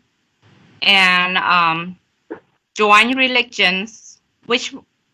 wherever they want to believe, and they can do business. It can be role of the president. So right now we can see everywhere women is just like very high respectful, and we're not like in the old time that everything have to be under the husband or under the son, and simply mean the women have their own right. So it means Buddhism fight for the human rights, especially women, because in India we already known that India, the woman's there is just like a slave. That's why the Buddha brought the name in one that in our lesson. That's her name, Apavali, the one that she is bad repute. It mean like she's prostitute in that time. So it's very bad representation of the woman. So not mostly society they deny, they reject her. So that's why this book they wrote that name, because they just want to bring up that how awesome Buddhism is. They don't really reject anything, even you ugly, you black, you white, you short, it doesn't matter. We accept everybody, and as long you have a good heart and follow the Buddha path. So at last, I'm so grateful and wishing Pante and all devotees the 4 gems of Buddhist blessing, longevity, nobility, health, and strength. And thank you. បាទសូមអរគុណបងស្រីដែលធ្វើបទបង្ហាញជាភាសាអង់គ្លេសបាទយ៉ាងបោកបាយហើយមានភាពយល់ខ្លះក្នុងការមានការស្រាវជ្រាវច្រើនទោះបីក្នុងរយៈពេលខ្លីក៏ដោយពេលវេលាយើងមានកំណត់ខ្ញុំកណ្ណាខ្ញុំបាទក៏មិនមានអ្វីជាការបន្ថែមដែរក៏សូមគោរពអញ្ជើញអ៊ំស្រីសវណ្ណាព្រៃដើម្បីបន្តកម្មវិធីសូមអរគុណ The next 2 chapter will be ការផ្គត់ផ្គង់អ្នកជំងឺ ministering to the sick, and another one is Upeka និងលំនឹងចិត្ត equanimity and self composure. សូមអញ្ជើញបងអូនស្រីធីតានូខាង Massachusetts ខាង Minnesota សូមអរគុណជាដំបូងខ្ញុំកណានាងខ្ញុំក៏សូមក្រាបថ្វាយបង្គំដល់ព្រះថេរានុថេរៈគ្រប់ព្រះអង្គក៏សូមថ្វាយបង្គំដល់ព្រះអង្គគ្រូមុនីពុតោសុខទេវីដែលលោកមានបញ្ញាឆ្លៀសវៃបានរៀបចំជាកម្មវិធីធម្មBuddhism in English នេះហើយធ្វើឲ្យខ្ញុំកណានឹងបានយល់ដឹងច្បាស់មិនមែនច្បាស់ទាំងអស់ទេគាត់ថាអាចយល់បានបន្តិចបន្តួចអំពីភាសាអង់គ្លេសដែលបានបកប្រែមកជាភាសាខ្មែរយើងហើយបានយល់ដឹងអំពីពុទ្ធសាសនាដែលបានចេះបន្តិចបន្តួចអញ្ចឹងហើយក៏សូមអរគុណមិត្តពធទាំងអស់ដែលបានមកចូលរួមនៅក្នុងរាត្រីនេះហើយឬក៏ព្រឹកនេះនៅស្រុកខ្មែរយើងចាអញ្ចឹងដើម្បីកុំឲ្យពេលវេលាយូរគឺខ្ញុំបកណានាងខ្ញុំគឺគាត់សូមប្រកេនថាវគ្គដែលខ្ញុំប្រកាសណានេះហ្នឹងគឺមិនវែងហើយអញ្ចឹងកណាដូចថាបើសិនជាសង្ខេបទៀតវាហាក់ដូចជាខ្លីមិនគ្រប់អំពីអ្វីដែលនៅក្នុង topic នឹងនិយាយដូច្នេះខ្ញុំកណានាងខ្ញុំនឹងរៀបហើយគឺថាសូមខ្លីឲ្យបានលឿនបំផុតហើយសង្ឃឹមថានឹងបានយល់ទាំងអស់គ្នាចាជាបន្តគឺថាសូមអានជា Ministry of the to the Sixth, page 69 and 71. Great indeed was the master compassion for the sick. On one occasion, the blessed one found an ailing monk, Putikata Tissa, with festering ulcers lying on his soiled bed.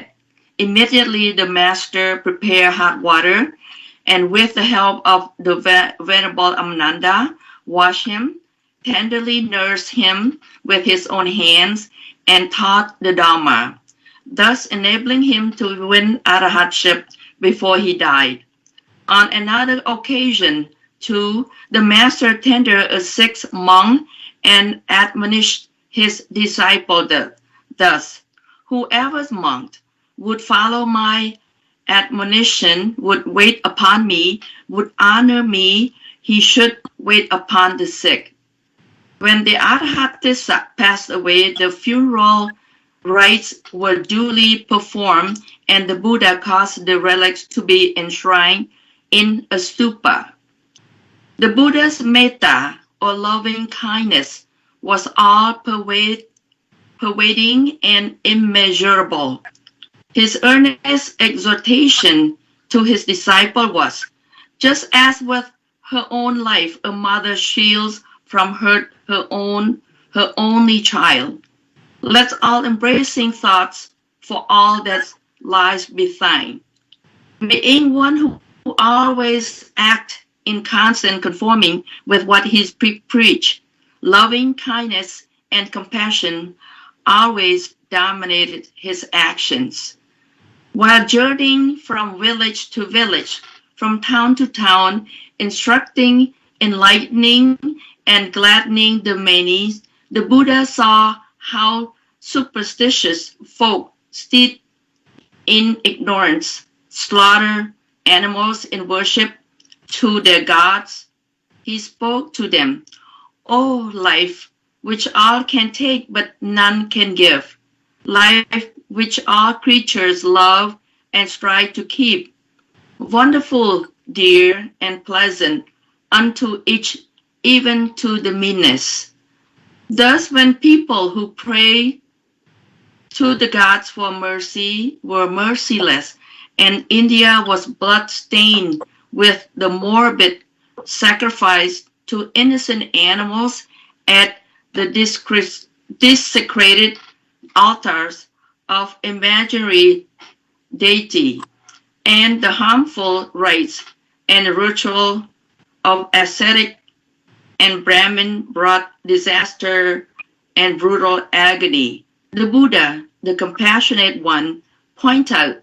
the ancient path of the enlightened one, the path of righteousness, love, and understanding. Metta, or love, is the best antidote for anger in oneself. It is the best medicine for those who are angry with us. Let us then extend love to all who need it with free and boundless heart.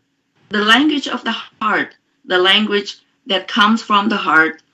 and goes to the heart, is always simple and full of power. So this is the end of the ministering to the sick. គឺប្រពុតជាម្ចាស់គឺលោកតែងបានយកចិត្តទុកដាក់យ៉ាងខ្លាំងជាមួយនឹងប្រផ្សង្ឃដែលមានជំងឺអាពាធលោកគឺថាក្នុងនេះគឺព្រះអង្គបានយកចិត្តទុកដាក់ហើយលៀងនៅព្រះពុទ្ធិកតទិសៈដែលលោកមានអាពាធគឺថាមានដំបៅពេញខ្លួនធ្វើឲ្យមានការឈឺចាប់អីចឹងគឺព្រះសម្មាសម្ពុទ្ធលោកបានរៀបចំមានទឹកក្តៅជាមួយនឹងការគ្រប់គ្រងការជួយពីព្រះអនន្តដើម្បីលៀងព្រះទិសៈហើយ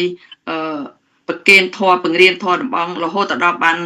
ព្រះទិសៈបានជាព្រះអរហន្តជាបន្តទៅគឺថាខ្ញុំកណានឹងអានអំពី equanimity and self composure ឧបេក្ខានិងការលំនឹងនៅក្នុងខ្លួនក្នុងការលំនឹងក្នុងចិត្តឬការគ្រប់គ្រងចិត្តឲ្យបានខ្លួនឯងទំព័រទី71និង73 is page 71 to 73. Admit all the vicissitude of life, gain and loss, repute and ill repute, praise and censure, pain and happiness. The Buddha never wavered. He was firm as a solid rock. Touched by the happiness or by pain, he showed neither elation nor depression. He never encouraged wrangling and animosity. Addressing the monks, he once said, "I do not quarrel with the world, monks. It is the world that quarrels with me." An exponent of the Dharma does not quarrel with anyone in the world. He admonished his disciple in these words, "Monks, If others were to speak ill of me, or ill of Dharma, or ill of the Sangha, the order, you should not that account entertain thoughts of enmity and spite,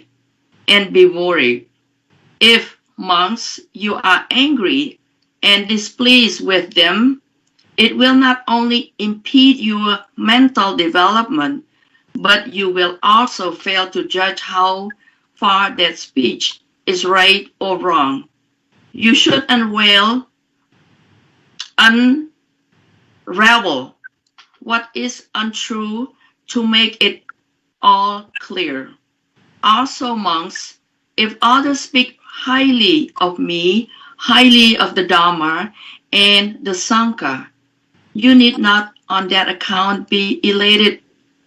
for that too will mar your inner development. You should acknowledge what is right and show the truth of what has been said. There never was an occasion when the Buddha manifests unfriendliness towards anyone, even to his opponents and enemies. There were those who opposed him and his doctrine, yet the Buddha never regarded them as enemies. When others reproach him in strong terms, the Buddha neither manifests anger, nor aversion, nor uttered an unkind word, but said, as an elephant in the battlefield endures the arrows shot from the bow, even so will I endure abuse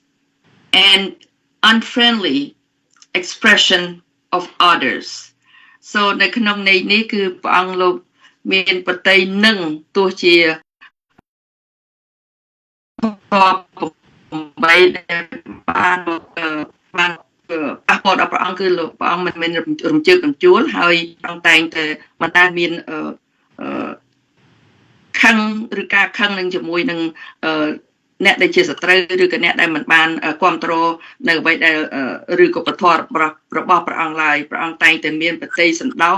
ហើយនឹងមិនប៉ែតប្រើនៅពាក្យអ្វីដែលមិនពាក្យមិនល្អដល់អ្នកដែលជាមានការបន្ទោសនឹងព្រះអង្គឡើយអញ្ចឹងខ្ញុំកណានាងខ្ញុំគឺសូមបញ្ចប់តែប៉ុណ្នេះសូមអរគុណសូមអរគុណសូមអរគុណបងស្រីដែលបានមានប្រសាសន៍ឡើងរៀបយកត្មងហ្នឹងបងចាហើយប៉ុន្តែខ្លីដែរម្ល៉េះហើយទៅគឺថាចាហើយខ្ញុំអានពេលខ្ញុំអានហើយធ្វើការបកប្រែដែលខ្ញុំចាប់អារម្មណ៍គឺការផ្គត់ផ្គង់ជួយអ្នកជំងឺហ្នឹងគឺថាព្រះសម្មាសម្ពុទ្ធលោកមានបតីករណាចំពោះព្រះសង្ឃមួយអង្គទៀតលោកជួយព្យាបាលហើយខ្ញុំចាប់អារម្មណ៍ធ្វើបីដូចជាជីវិតនាងផ្ទាល់មេត្តាការពារបត់ពីការបៀតបៀននានាមេត្តាសេចក្តីស្រឡាញ់រាប់អានជាថ្នាំបន្សាបដ៏ល្អបំផុតសម្រាប់ទោសៈការស្អប់ការខឹងនៅក្នុងបុគ្គលម្នាក់ហើយពាក្យមួយទៀតថាភាសាបេះដូងចេញពីបេះដូងត្រូវទៅកាន់បេះដូងវិញតែសាមញ្ញស្រស់ល្អពុះពេញទៅដោយធម៌ពល The language of the heart, the language that come from the heart is go to the heart is always simple, graceful and full of power ហើយមួយទៀតនៅក្នុងឧបេក្ខានិងលំនឹងចិត្តហ្នឹងខ្ញុំចាប់បានក្តីហ្នឹងគឺថាពេលដែលអ្វីដែលកាលណាគេនិយាយអាក្រក់ពីយើង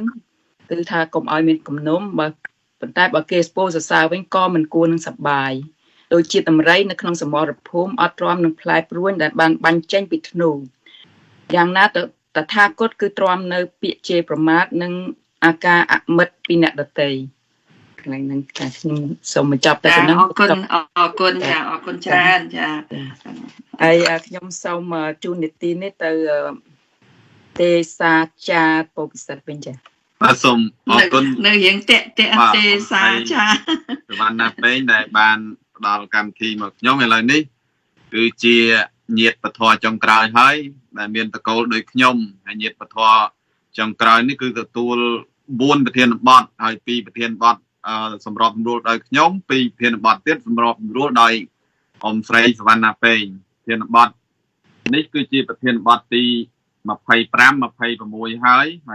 27 28គឺចប់តាមពិតទី25 26នេះគឺត្រូវធ្វើបទបង្ហាញដោយលោកផិនសម្បនប៉ុន្តែដោយមានធុរៈបងប្រុសពុននីកោទទួលភារៈនេះហើយរាល់ការធ្វើបទបង្ហាញទាំងអស់សុទ្ធតែមានអត្ថន័យនិងព្រោះហើយនឹងស្ដាប់ម្ដងហើយម្ដងទៀតតាមរយៈនៃទំព័រ page ធម្មិកល័យហើយសូមបងប្អូនញាតិបន្តទាំងអស់ជួយចែករំលែកផងដើម្បីបានវីដេអូក៏ដូចជាដើម្បីមានចំណេះដឹងភាសាអង់គ្លេសផ្នែកពធក្នុងពុទ្ធសាសនានេះក៏កុំទៅបានអង្គគ្រូមនីពតតោជួយបង្ហាញនេះខ្ញុំកាលណាខ្ញុំបានអីក៏កុំអីមិនដឹងទៅដល់ណាដល់ណីទេបាលីឡាតាំងប៉ុន្តែឥឡូវនេះមានការយល់ដឹងច្រើនផ្នែកបាលីឡាតាំងក៏ដូចជាភាសាអង់គ្លេសក្នុងពុទ្ធសាសនាផងដែរដើម្បីកុំឲ្យខាតពេលជាបន្តទៅនេះខ្ញុំកាលណាខ្ញុំបានសូមគោរពអញ្ជើញបងប្រុសពុននីប៉ូដើម្បីសង្ខេបមេរៀនធានបទទី25គឺទេវតតៈគឺភិក្ខុទេវទត្តតើភិក្ខុទេវទត្តជាមនុស្សជាបុគ្គលប្រភេទណាហើយធានបទទី26 The Last Day គឺសម័យចុងក្រោយតើសម័យចុងក្រោយនោះមានរឿងរ៉ាវយ៉ាងណាខ្លះនោះក៏សូមគោរពអញ្ជើញបងប្រុសពុននីប៉ូដែលស្ថិតនៅទីក្រុង Stockton រដ្ឋ California សហរដ្ឋអាមេរិកយើងនេះធ្វើបទបង្ហាញក៏ដូចជារំលាយសេចក្តីបរិយាយឬក៏ដូចជាសង្ខេបដូចតទៅសូមអរគុណសូមអរគុណ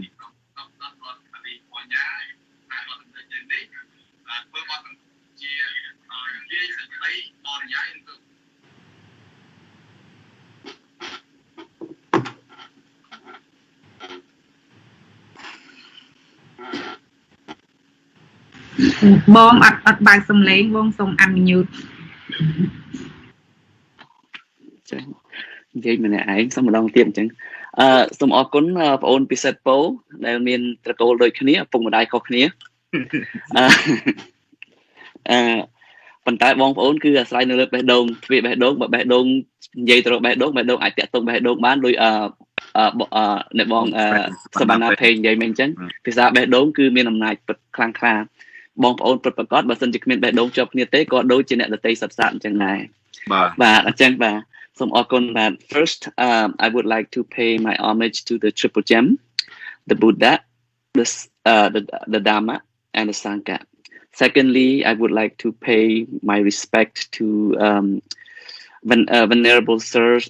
Teacher Soktevi who patiently taught us for the last 6 months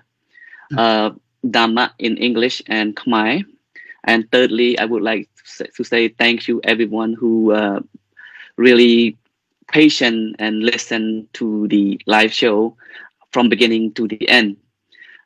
Now it come to my topic. Topic របស់ខ្ញុំមាន4គឺនិយាយភ្ជាប់គ្នាតែម្ដងទៅគឺមិនបាច់ដកគ្នាទេទី1គឺនិយាយអំពីទេវទត្តទី2និយាយអំពីថ្ងៃចុងក្រោយហើយទី3និយាយអំពីសាវកចុងក្រោយហើយទី4និយាយអំពីព្រឹត្តិការណ៍ចុងក្រោយហើយតាក់ទងនឹងទេវទត្តនេះដែរខ្ញុំកាលនៅពីក្មេងខ្ញុំឮពាក្យចាស់គាត់និយាយថាឃ្លាមួយចាំដល់ឥឡូវតាមនៅក្មេងៗមកប្រហែលជាអាយុ10ឆ្នាំអីហ្នឹងគាត់ថាមានចិត្តជាទេវទត្តមានមាត់ជាទេវតាពាក្យហ្នឹងតែងតែដកនៅក្នុងចិត្តខ្ញុំជានិច្ចពេលណាដែលខ្ញុំឃើញមនុស្សដូចថាមានមុខពីរខ្ញុំតែងតែនឹកឃើញមានចិត្តជាទេវទត្តមាត់ជាទេវតាដើម្បីឲ្យដឹងថាពាក្យហ្នឹងវាមានខ្លឹមសារយ៉ាងណាអញ្ចឹងសូមបង្វិលសំណួរនេះអញ្ជើញទៅទេសាចារ្យពិសិដ្ឋពោមានមេត្តាបំភ្លឺបន្តិចមើលតើពាក្យថាចិត្តជាទេវទត្តមាត់ជាទេវតាហ្នឹងមានន័យខ្លឹមសារយ៉ាងណាសូមជួយបន្តិចមកមុននឹងចូលវិធានបទពីទេវទត្តរបស់ខ្ញុំច្រើនទេបាទបន្តិចចិត្តជាទេវទត្តហ្នឹងគឺទេវទត្តហ្នឹងអាក្រក់បាទមាត់ជាទេវតាគឺមាត់ល្អចិត្តអាក្រក់ថាចិត្តជាទេវទត្តមាត់ជាទេវតាសូមអរគុណបកលជូនបងវិញបាទសូមអរគុណបើអញ្ចឹងមិត្តរួមពធដែលមិនបានឮពាក្យហ្នឹងឬក៏ធ្លាប់ឮហើយ អញ្ចឹងឬក៏បងប្អូនណាដែលមិនដែលបានឮពាក្យហ្នឹងអញ្ចឹងដឹងពេលណាដែលគេហៅយើងថា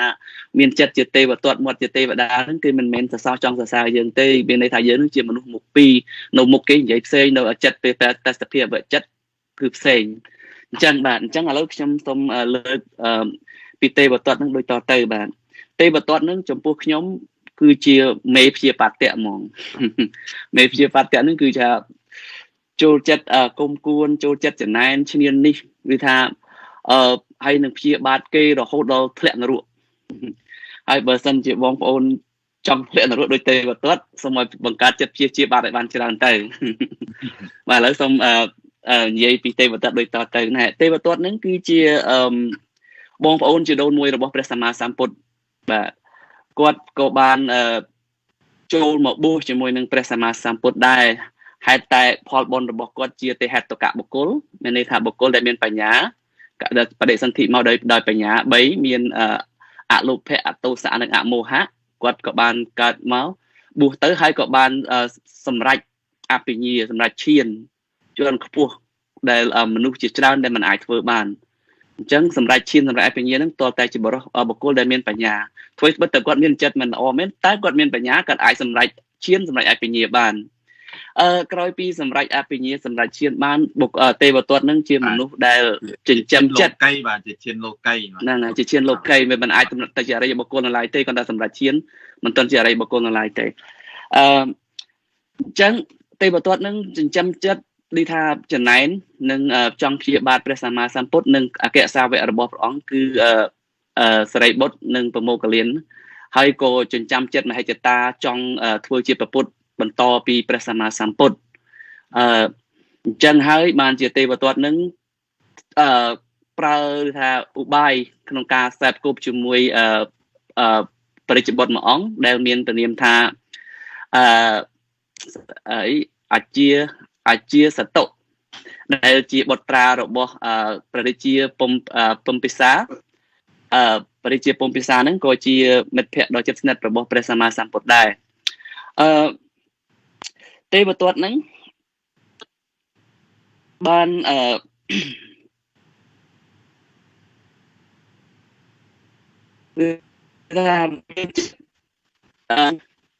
ចង់បានធ្វើឬថាថ្ងៃមួយព្រះសម្ពុទ្ធដែលព្រះអង្គកោះប្រជុំដែលសាវកសង្ឃព្រះអង្គក្នុងការក្នុងសន្និបាតមួយអញ្ចឹងទេវទត្តនឹងហើយក៏មានវត្តប្រវត្តិមានរបស់ព្រះរាជាពំពិសាក្នុងនឹងដែរហើយទេវទត្តនឹងក៏បានចូលទៅក្រាបថ្វាយបង្គំព្រះសម្មាសម្ពុទ្ធហើយក៏បានមានធរណីកាថាព្រះអង្គដ៏ចម្រើនចូលទៅក្នុងន័យថាចូលគោរពហើយក៏ព្រះអង្គដ៏ចម្រើនឥឡូវវ័យរបស់ព្រះអង្គនឹងក៏កាន់តែចាស់ទៅហើយសូមព្រះអង្គចូលនិវត្តន៍ទៅដើម្បីកុំឲ្យព្រះអង្គពិបាកពេក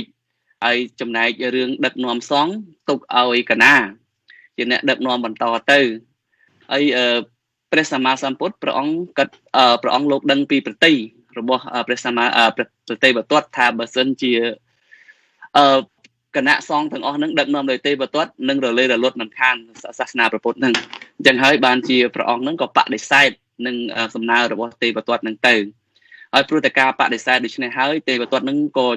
ចងចិត្តឬថាអន់ចិត្តខឹងនឹងព្រះសម្មាសម្ពុទ្ធហើយក៏ចេញទៅទាំងល្អក់ចិត្តក្រោយមកព្រះទេវទត្តនឹងក៏បានទៅញុះញង់ឬក៏បញ្ឆេះកំហឹងដល់អាជាសតុដែលជាបរិជ្ជបុត្ររបស់ព្រះអង្គពំពិសានឹងហើយក៏ប្រាប់ថាឥឡូវព្រះរាជកុមារទៅធ្វើគុតរបស់ព្រះរាជបិតារបស់ព្រះអង្គទៅដើម្បីឡើងសោយរាជ្យបើសិនជាព្រះអង្គមិនធ្វើគុតទេតើថ្ងៃណាបានព្រះអង្គមានឱកាសនឹងឡើងសោយរាជ្យចំណែកអាត្មាវិញនឹងទៅធ្វើគុតព្រះសម្មាសម្ពុទ្ធដើម្បីធ្វើជាព្រះពុទ្ធហើយដល់ក្រោយពីបានស្ដាប់ពាក្យញុះញង់របស់ទេវទត្តហើយហេតុតែព្រះអាជាសតុនឹងព្រះអង្គនៅក្មេងផងហើយក៏មានហិច្ឆតាលោភលន់ផងផ្សំនឹងគ្នាដែរក៏បានទៅធ្វើគុតព្រះរាជបិតារបស់ខ្លួនហើយក៏ឡើងគ្រងរាជ្យទៅហើយចំណែកទេវទត្តវិញក៏បន្តការងារដើម្បីធ្វើគៀបព្រះសម្មាសម្ពុទ្ធទី1គឺទេវទត្តនឹងបានទៅញុះញង់ពួកជនពាលដែលនៅតាមថ្នល់ណាឲ្យទៅលួចធ្វើគុតព្រះសម្មាសម្ពុទ្ធតែត្រូវបរាជ័យ ហើយដល់ក្រោយពីបរាជ័យហើយទេវទត្តនឹងក៏បានទៅមួយទៀតទៅឡើងទៅរមៀលថ្មពីលើទីទួលដ៏ខ្ពស់ដែលព្រះអង្គកំពុងតែឡើងទួលព្រះអង្គកំពុងតែឡើងទួលហើយទេវទត្តនឹងក៏ជំរុញថ្មដើម្បីមកសម្លាប់ព្រះអង្គចឹងទៅតែចៃដន្យអីជំរុញមកហើយតែថាព្រះអង្គមានផលបនខ្ពស់អញ្ចឹងថ្មហ្នឹងក៏មកបំបែកជាពីរហើយក៏បំបែកចេញពីប្រកាយព្រះអង្គទៅតែធម្មតាពេលថ្មវាបែកចេញមកវាតែមានដុំកូនថ្មទុយក៏បំណែកទុយហ្នឹងក៏ទៅប៉ះនឹងប្រកាយរបស់ព្រះអង្គធ្វើឲ្យព្រះអង្គនឹងចេញព្រះលោហិតអញ្ចឹងការដែលទោសធ្វើឲ្យព្រះសម្មាសម្ពុទ្ធដែលជាព្រះអរហន្តចេញប្រកាយលោហិតហ្នឹងក៏ជាទោសមួយដែរគឺទោសអនន្តរយកម្មដែរកន្លែងហ្នឹងមួយហើយក៏បានបរាជ័យទៀតព្រះអង្គមិនសគត់ហើយក៏ទេវទត្តនឹងចិញ្ចឹមចិត្តមួយទៀតមិនតាន់អស់ចិត្តទេក៏បានទៅប្រឡែងដំរីដែលចុះប្រេងព្រោះដំរីចុះប្រេងនេះគឺជាដំរីដែលកាចសាហាវខ្លាំងឃើញមនុស្សដេញព្រិចមកឃើញតែអត់បានទេដំរីចុះប្រេងនឹងគឺចុះប្រេងនឹងវាថាវាចង់ញីវាថាចុះប្រេងនឹងវាថាវាចង់ញីដល់វាមានកម្លាំងខ្លាំងខ្លាណាស់វាចឹងវាឃើញតែណាវាដេញព្រិចហើយក៏ប្រឡែងដំរីចុះប្រេងនឹងមកដើម្បីឲ្យធ្វើគុតព្រះសម្មាសម្ពុទ្ធទៀតតែហេតុតែព្រះអង្គមានដូចថាដូចបងធីតានូបានលើកឡើងថាព្រះអង្គមានព្រះមេត្តាគុណករណាគុណ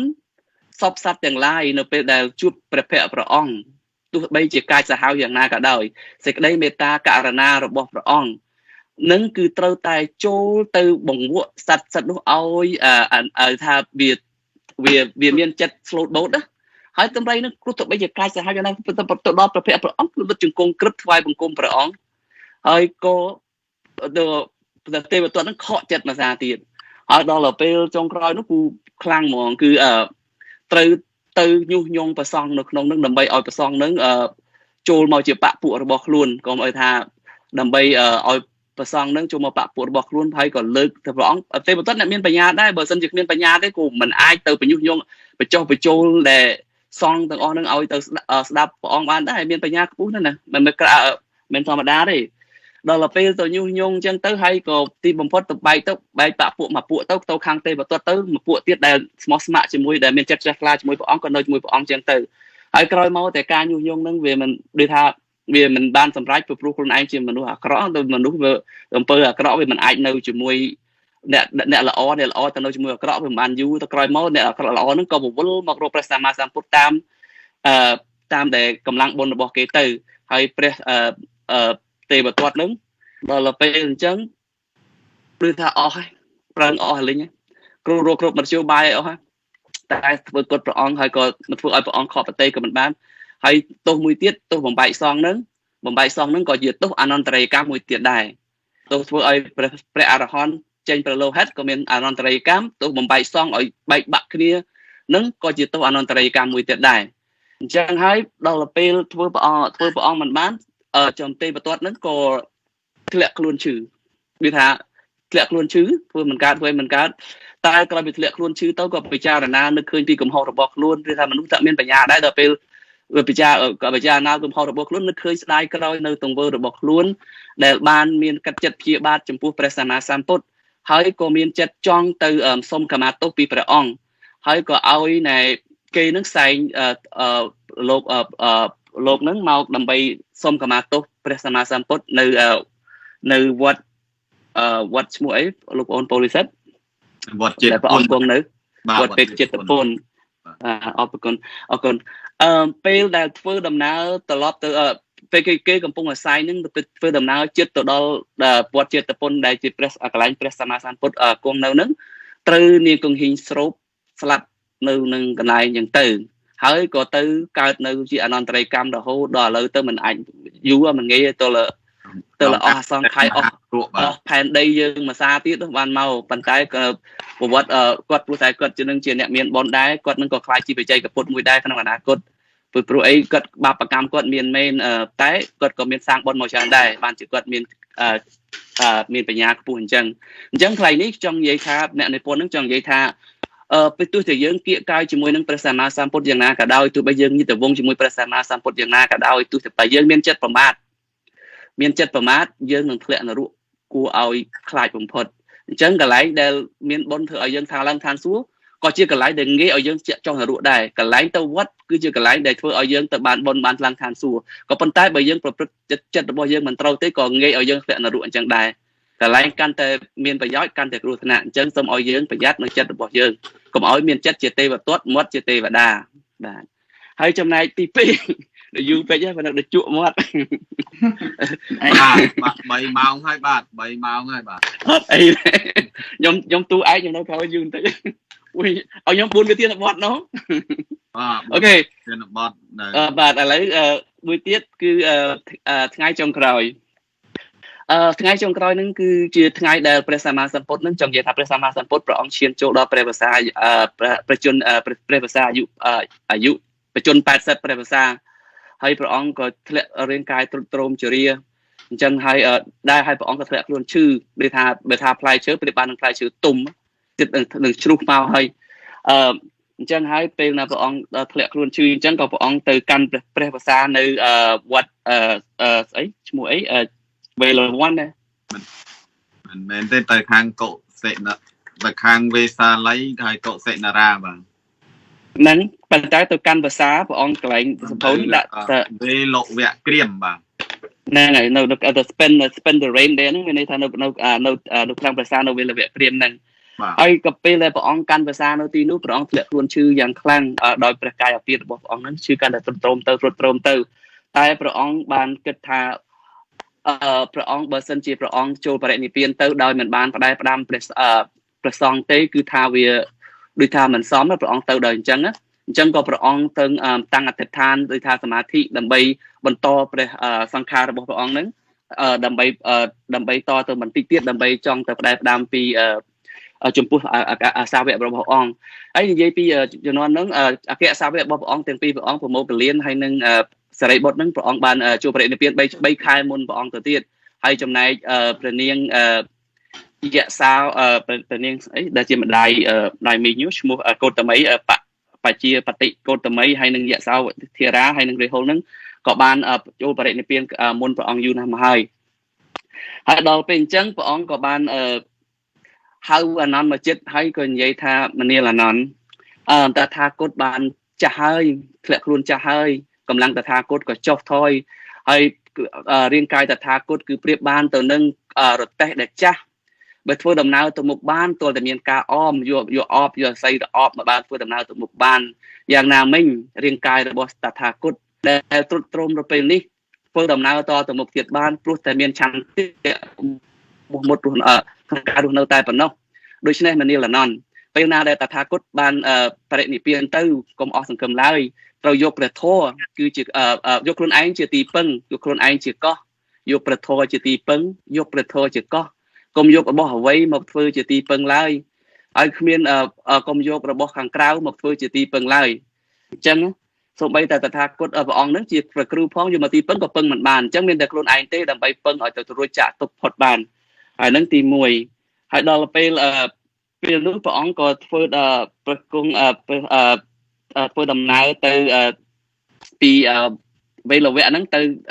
មហាលវ័ននៅពេលដែលព្រះអង្គធ្វើមហាលវ័នហ្នឹងព្រះអង្គក៏ហៅព្រះសង្ឃជាច្រើនដែលនៅជុំវិញហ្នឹងមកកោះជាប្រជុំបើកសន្និបាតហើយនៅពេលដែលព្រះសង្ឃហ្នឹងមកជួបជុំគ្នាហើយប្រហែលអង្គបងពិសិដ្ឋ500អង្គនៅកន្លែងនោះ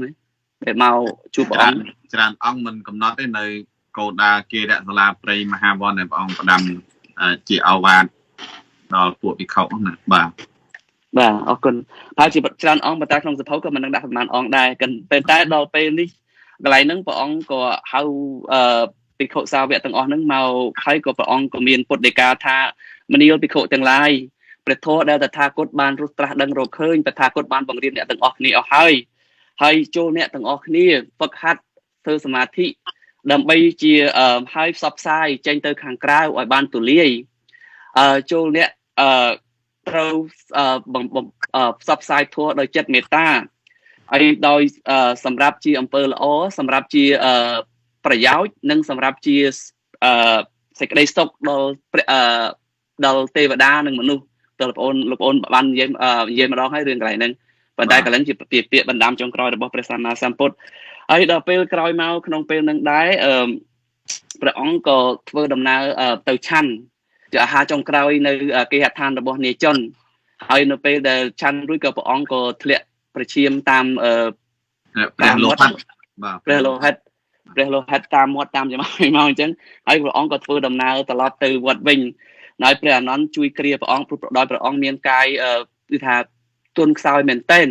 ធ្វើដំណើរទៅវិញហើយក៏ធ្វើដំណើរទៅដល់ឧទ្យានសាឡវ័នហើយព្រះអង្គក៏អស់កម្លាំងក៏ដាក់ក៏ឲ្យអានន្ទនឹងក្រាលកម្រាលឲ្យព្រះអង្គនឹងបែរទិសទៅទិសខាងជើងនៅចន្លោះដើមសាលព្រឹកឯងបងប្អូនដើមសាលព្រឹកដែលជាហៅ twin សាល twin ក៏នៅចន្លោះដើមហ្នឹងហើយក៏នៅទីនោះហើយក៏សម្រាកទៅហើយបន្តទៅទៀតគឺអាហ្នឹងចាប់អាហ្នឹង last day ណាហើយក៏មានចូលដល់ last សាវៈចង់មានថាសាវៈចង់កូនសិស្សរបស់ព្រះអង្គចុងក្រោយនៅពេលហ្នឹងនៅពេលដែលដឹងព្រះសម្មាសម្ពុទ្ធមានជំងឺជាទម្ងន់អញ្ចឹងមានព្រះពាជៈមួយរូបដែលឈ្មោះថាសុផតៈមានចម្ងល់យូរមកហើយឆ្ងល់នៅក្នុងចិត្តចង់ទៅសួរព្រះសម្មាសម្ពុទ្ធបើសិនជាមិនបានទៅសួរព្រះសម្មាសម្ពុទ្ធទេខ្លួននឹងមិនដូចថាមិនអស់ចិត្តឡើយក៏ខំធ្វើដំណើរទាំងយប់ទាំងថ្ងៃទៅជួបព្រះអង្គតែទៅដល់ហើយត្រូវព្រះអានន្ទហាមឃាត់ដោយបងប្អូនពោធិសិទ្ធិនិយាយអញ្ចឹងអ្នកណាមុននឹងជួបព្រះអង្គត្រូវតែឆ្លងកាត់ព្រះអានន្ទជាមុនសិនហ្នឹងដល់ព្រះអានន្ទហាមគាត់ថាមិនអោយទៅរំខានព្រះអង្គទេព្រោះព្រះអង្គមានជំងឺធ្ងន់ណាស់ហើយព្រះសុភៈតៈហ្នឹងសុភៈតៈហ្នឹងក៏មានចិត្តទទូចហើយទទូចទៀតថាចង់ជួបព្រះអង្គខ្លាំងណាស់ម្ដងហើយម្ដងទៀតពេលនោះព្រះសម្មាសម្ពុទ្ធព្រះអង្គក៏លើការសន្ទនារវាងព្រះអានន្ទហើយនឹងសុភៈតៈហ្នឹងក៏ឆ្វេងយល់ឃើញថាព្រះសុភៈតៈនេះគឺជាទឹកទេហេតុបកបុគ្គលដែលអាចគាត់ថាស្ដាប់ធម៌ព្រះអង្គក្នុងពេលខ្លីគង់អាចសម្រេចបានហើយអញ្ចឹងហើយក៏ព្រះអង្គក៏អនុញ្ញាតឲ្យព្រះសុភៈតៈហ្នឹងដែលជាអស័យហ្នឹងដែលព្រះពេជ្ជៈហ្នឹងចូលទៅជួបព្រះអង្គហើយនៅពេលដែលសុភៈតៈហ្នឹងចូលទៅជួបព្រះអង្គសំណួរដែលចុងក្រោយក៏គេគាត់ឆ្ងល់គាត់គួរឲ្យឆ្ងល់មែនពេលព្រោះអីមាននៃសាសនាជាច្រើនយល់ថាខ្លួនគេហ្នឹងដែលគាត់ដល់ជួបណាព្រោះមានសាសនាជាច្រើនយល់ថាខ្លួនគេហ្នឹងសម្រេចមគ្គផលអញ្ចឹងបានជាមានដូចឈ្មោះដូចជាបូរណៈកសបៈហើយនឹងអ្នកគុន្ធាអីនាតពុទ្ធៈអីហ្នឹងគេយល់ថាខ្លួនគេហ្នឹងបានសម្រេចមគ្គសម្រេចផលហើយអញ្ចឹងបានជាសុភតៈហ្នឹងទៅសួរព្រះអង្គតើព្រះអង្គតើទាំងអស់អ្នកទាំងអស់ហ្នឹងបានសម្រេចមគ្គផលមែនឬឆ្ងល់អញ្ចឹងណាហើយបានជាព្រះសម្មាសម្ពុទ្ធព្រះអង្គក៏មានប្រតិកាថាធម្មវិន័យណាក៏ដោយណាខ្ញុំព្រះអង្គមានប្រតិកាថាធម្មវិន័យណាក៏ដោយបុគ្គលណាក៏ដោយបើសិនជាមិនបានយល់អំពីអរិយមគ្គអង្គ8ទេបុគ្គលនោះមិនមែនជាអរិយបុគ្គលឡើយអញ្ចឹងបើសិនជាគេយល់ច្បាស់ពីអរិយមគ្គអង្គ8វាអតង្គកមគ្គហ្នឹងច្បាស់លាស់ហើយគេក៏អាចជាអរិយបុគ្គលមានដូចជាសោតាសកទាអនាគានិងអរហត្តជាដើមអញ្ចឹងហើយក្រោយមកទៀតក៏មានសំណួរផ្សេងទៀតហើយក្រោយពីបានស្ដាប់ព្រះអង្គហើយសុភតៈនឹងក៏មានចិត្តជ្រះថ្លាយ៉ាងក្រៃលែងហើយក៏បានបូជាកាយនឹងក្នុងព្រះពុទ្ធព្រះធម៌ព្រះសង្ឃហើយក៏សូមព្រះអង្គនឹងបួសហើយព្រះអង្គព្រះសម្មាសម្ពុទ្ធក៏ឲ្យព្រះអានន្ទនឹងបំបួសព្រះសុភតៈនឹងហើយព្រះសុភតៈនឹងព្រោះតែមានចិត្តសទ្ធាខ្លាំងក្លាក៏បានសម្រេចព្រះអរហន្តក្នុងគ្រានោះដែរបាទឥឡូវអានឹងចប់អានឹងអគ្គសាវកចុងក្រោយណាឥឡូវមួយទៀតគឺជាណាមួយទៀតគឺមិនអគ្គសាវកសង្សាវកចុងក្រោយគុណសិស្សចុងក្រោយអគ្គសាវកមានតែ2ឯងទៅបាត់ហើយតាំង3ខែមុនចេះដល់ពេលអញ្ចឹងទៅនៅ last scene ហ្នឹងចង់និយាយថាព្រឹត្តិការណ៍ចុងក្រោយហើយចំណែកកាត់បងទេកុំឲ្យខំអគ្គសាវកហ្នឹងមិនមែន3ខែមុនទេ6ខែមុនលោកព្រះស្រីបុត្របរិណិព្វាន15កើតខែកដឹកព្រះមុខលៀនបរិណិព្វាន15រោចខែកដឹកមិកសិបោសមៀកផគុណចែកវិសា6ខែមុន3ខែមុនបងដាក់ជនមានយុសង្ខារលោកអ្នកស្ដាប់ខុសបងខ្ញុំកាត់បងអញ្ជើញតទៀតអូខេអរគុណអូនសភៅហ្នឹងគាត់និយាយ3ខែអញ្ចឹងប្រហែលជាសភៅហ្នឹងចង់និយាយថា3ខែមុនព្រះអង្គចូលប្រជជន80ព្រះភាសាហើយមែនទៅប្រហែលជាអគ្គសាវកហ្នឹងចូលបរិនិព្វាននៅពេលដែលព្រះអង្គអាយុ70ជាង79ជាងប្រហែលអញ្ចឹងមុនព្រះអង្គព្រោះអីហ្នឹងហើយព្រោះអីកន្លែងនេះដាក់ថា3ខែអញ្ចឹងមានន័យថាព្រះអង្គចូលបរិនិព្វាន3ខែក្រោយពីព្រះអង្គចូលទៅព្រះដាក់ជនមានយុសង្ខារខែអូខេអរគុណអូនអូខេ អាហ្នឹងឥឡូវជួយព្រឹត្តិការណ៍ចុងក្រោយហ្នឹងពេលដែលព្រះអង្គនៅនឹងស្មានអស់ហើយក៏ហៅព្រះអានន្ទមកចិត្តហើយប្រាប់ថាមនាលព្រះធម៌ដែលតថាគតបានបង្រៀនអ្នកគ្មានសម្រាប់បុគ្គលណាឬបុគ្គលនេះឡើយគ្មានក្នុងគ្មានក្រៅឡើយហើយព្រះតថាគតគ្មានទេអ្វីដែលជាថាមានការលាក់លៀមធម៌ដោយបងប្អូន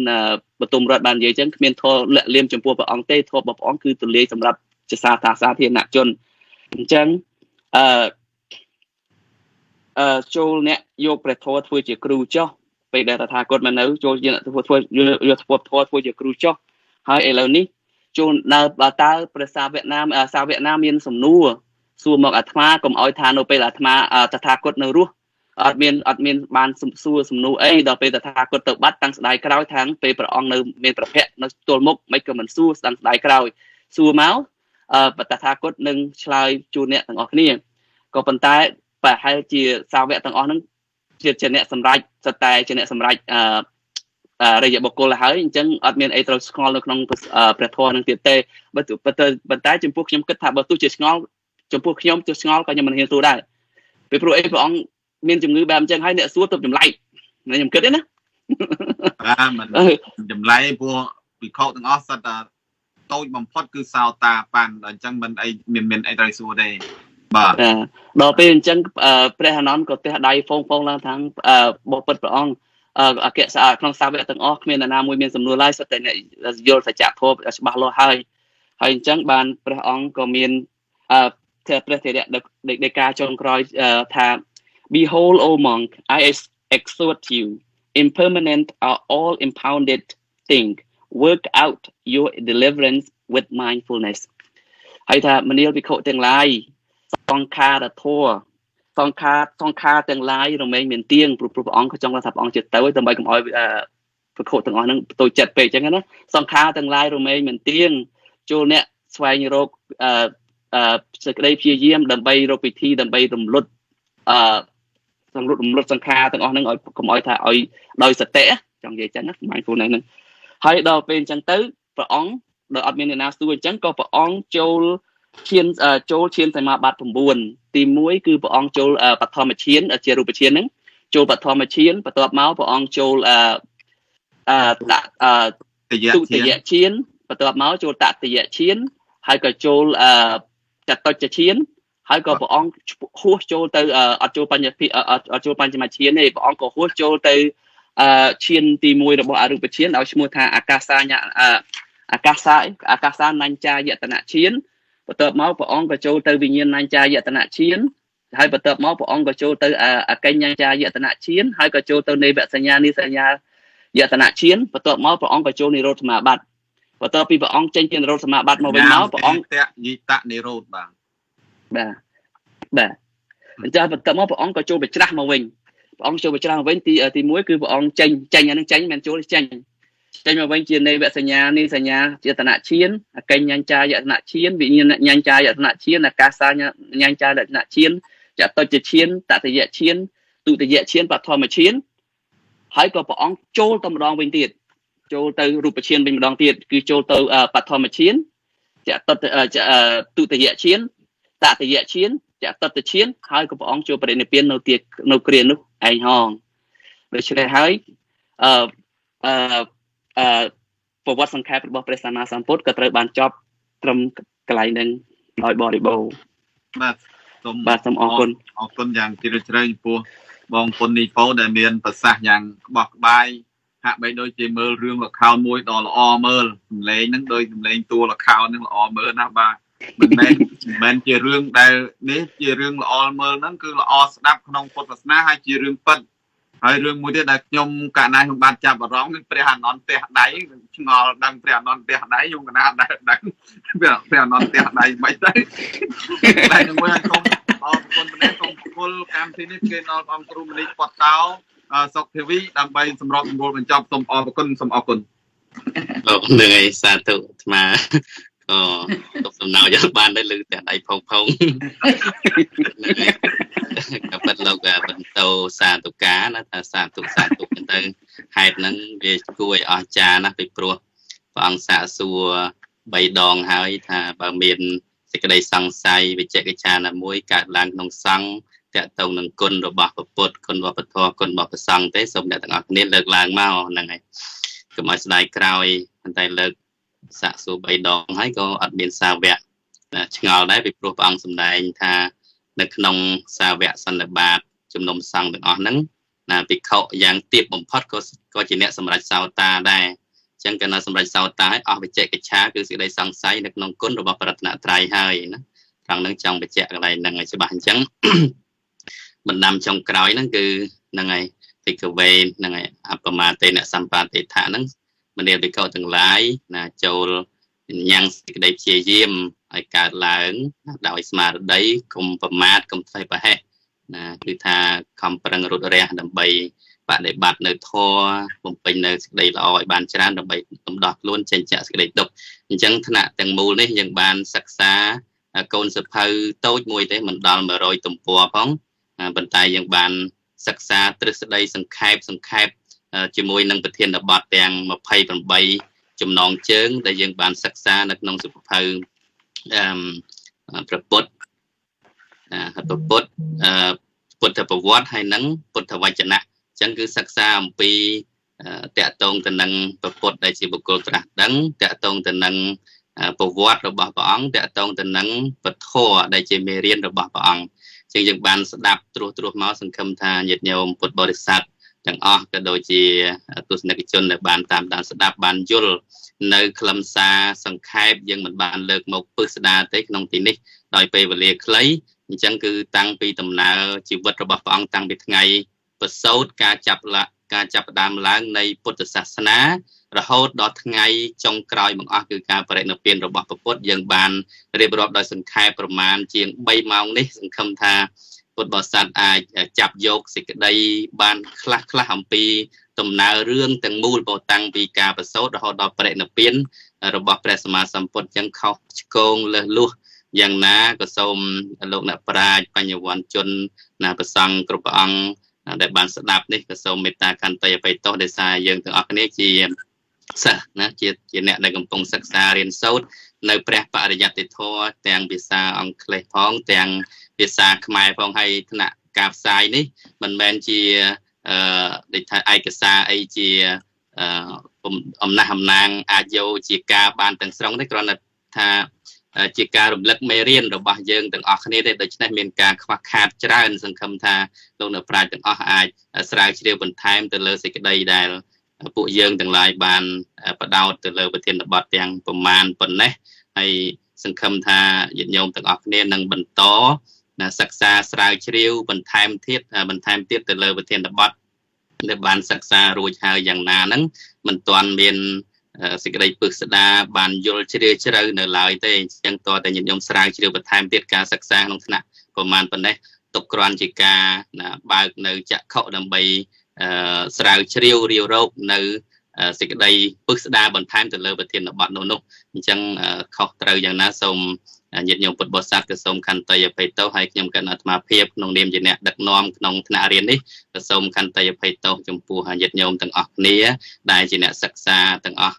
ផងដែរក្រែងលោការបង្រៀនទៅមានការខុសឆ្គងឬខ្វះខាតកន្លែងណាមួយដោយបញ្ញាទន្ទាបឬក៏ដូចជាការខុសឆ្គងដោយអចេតនា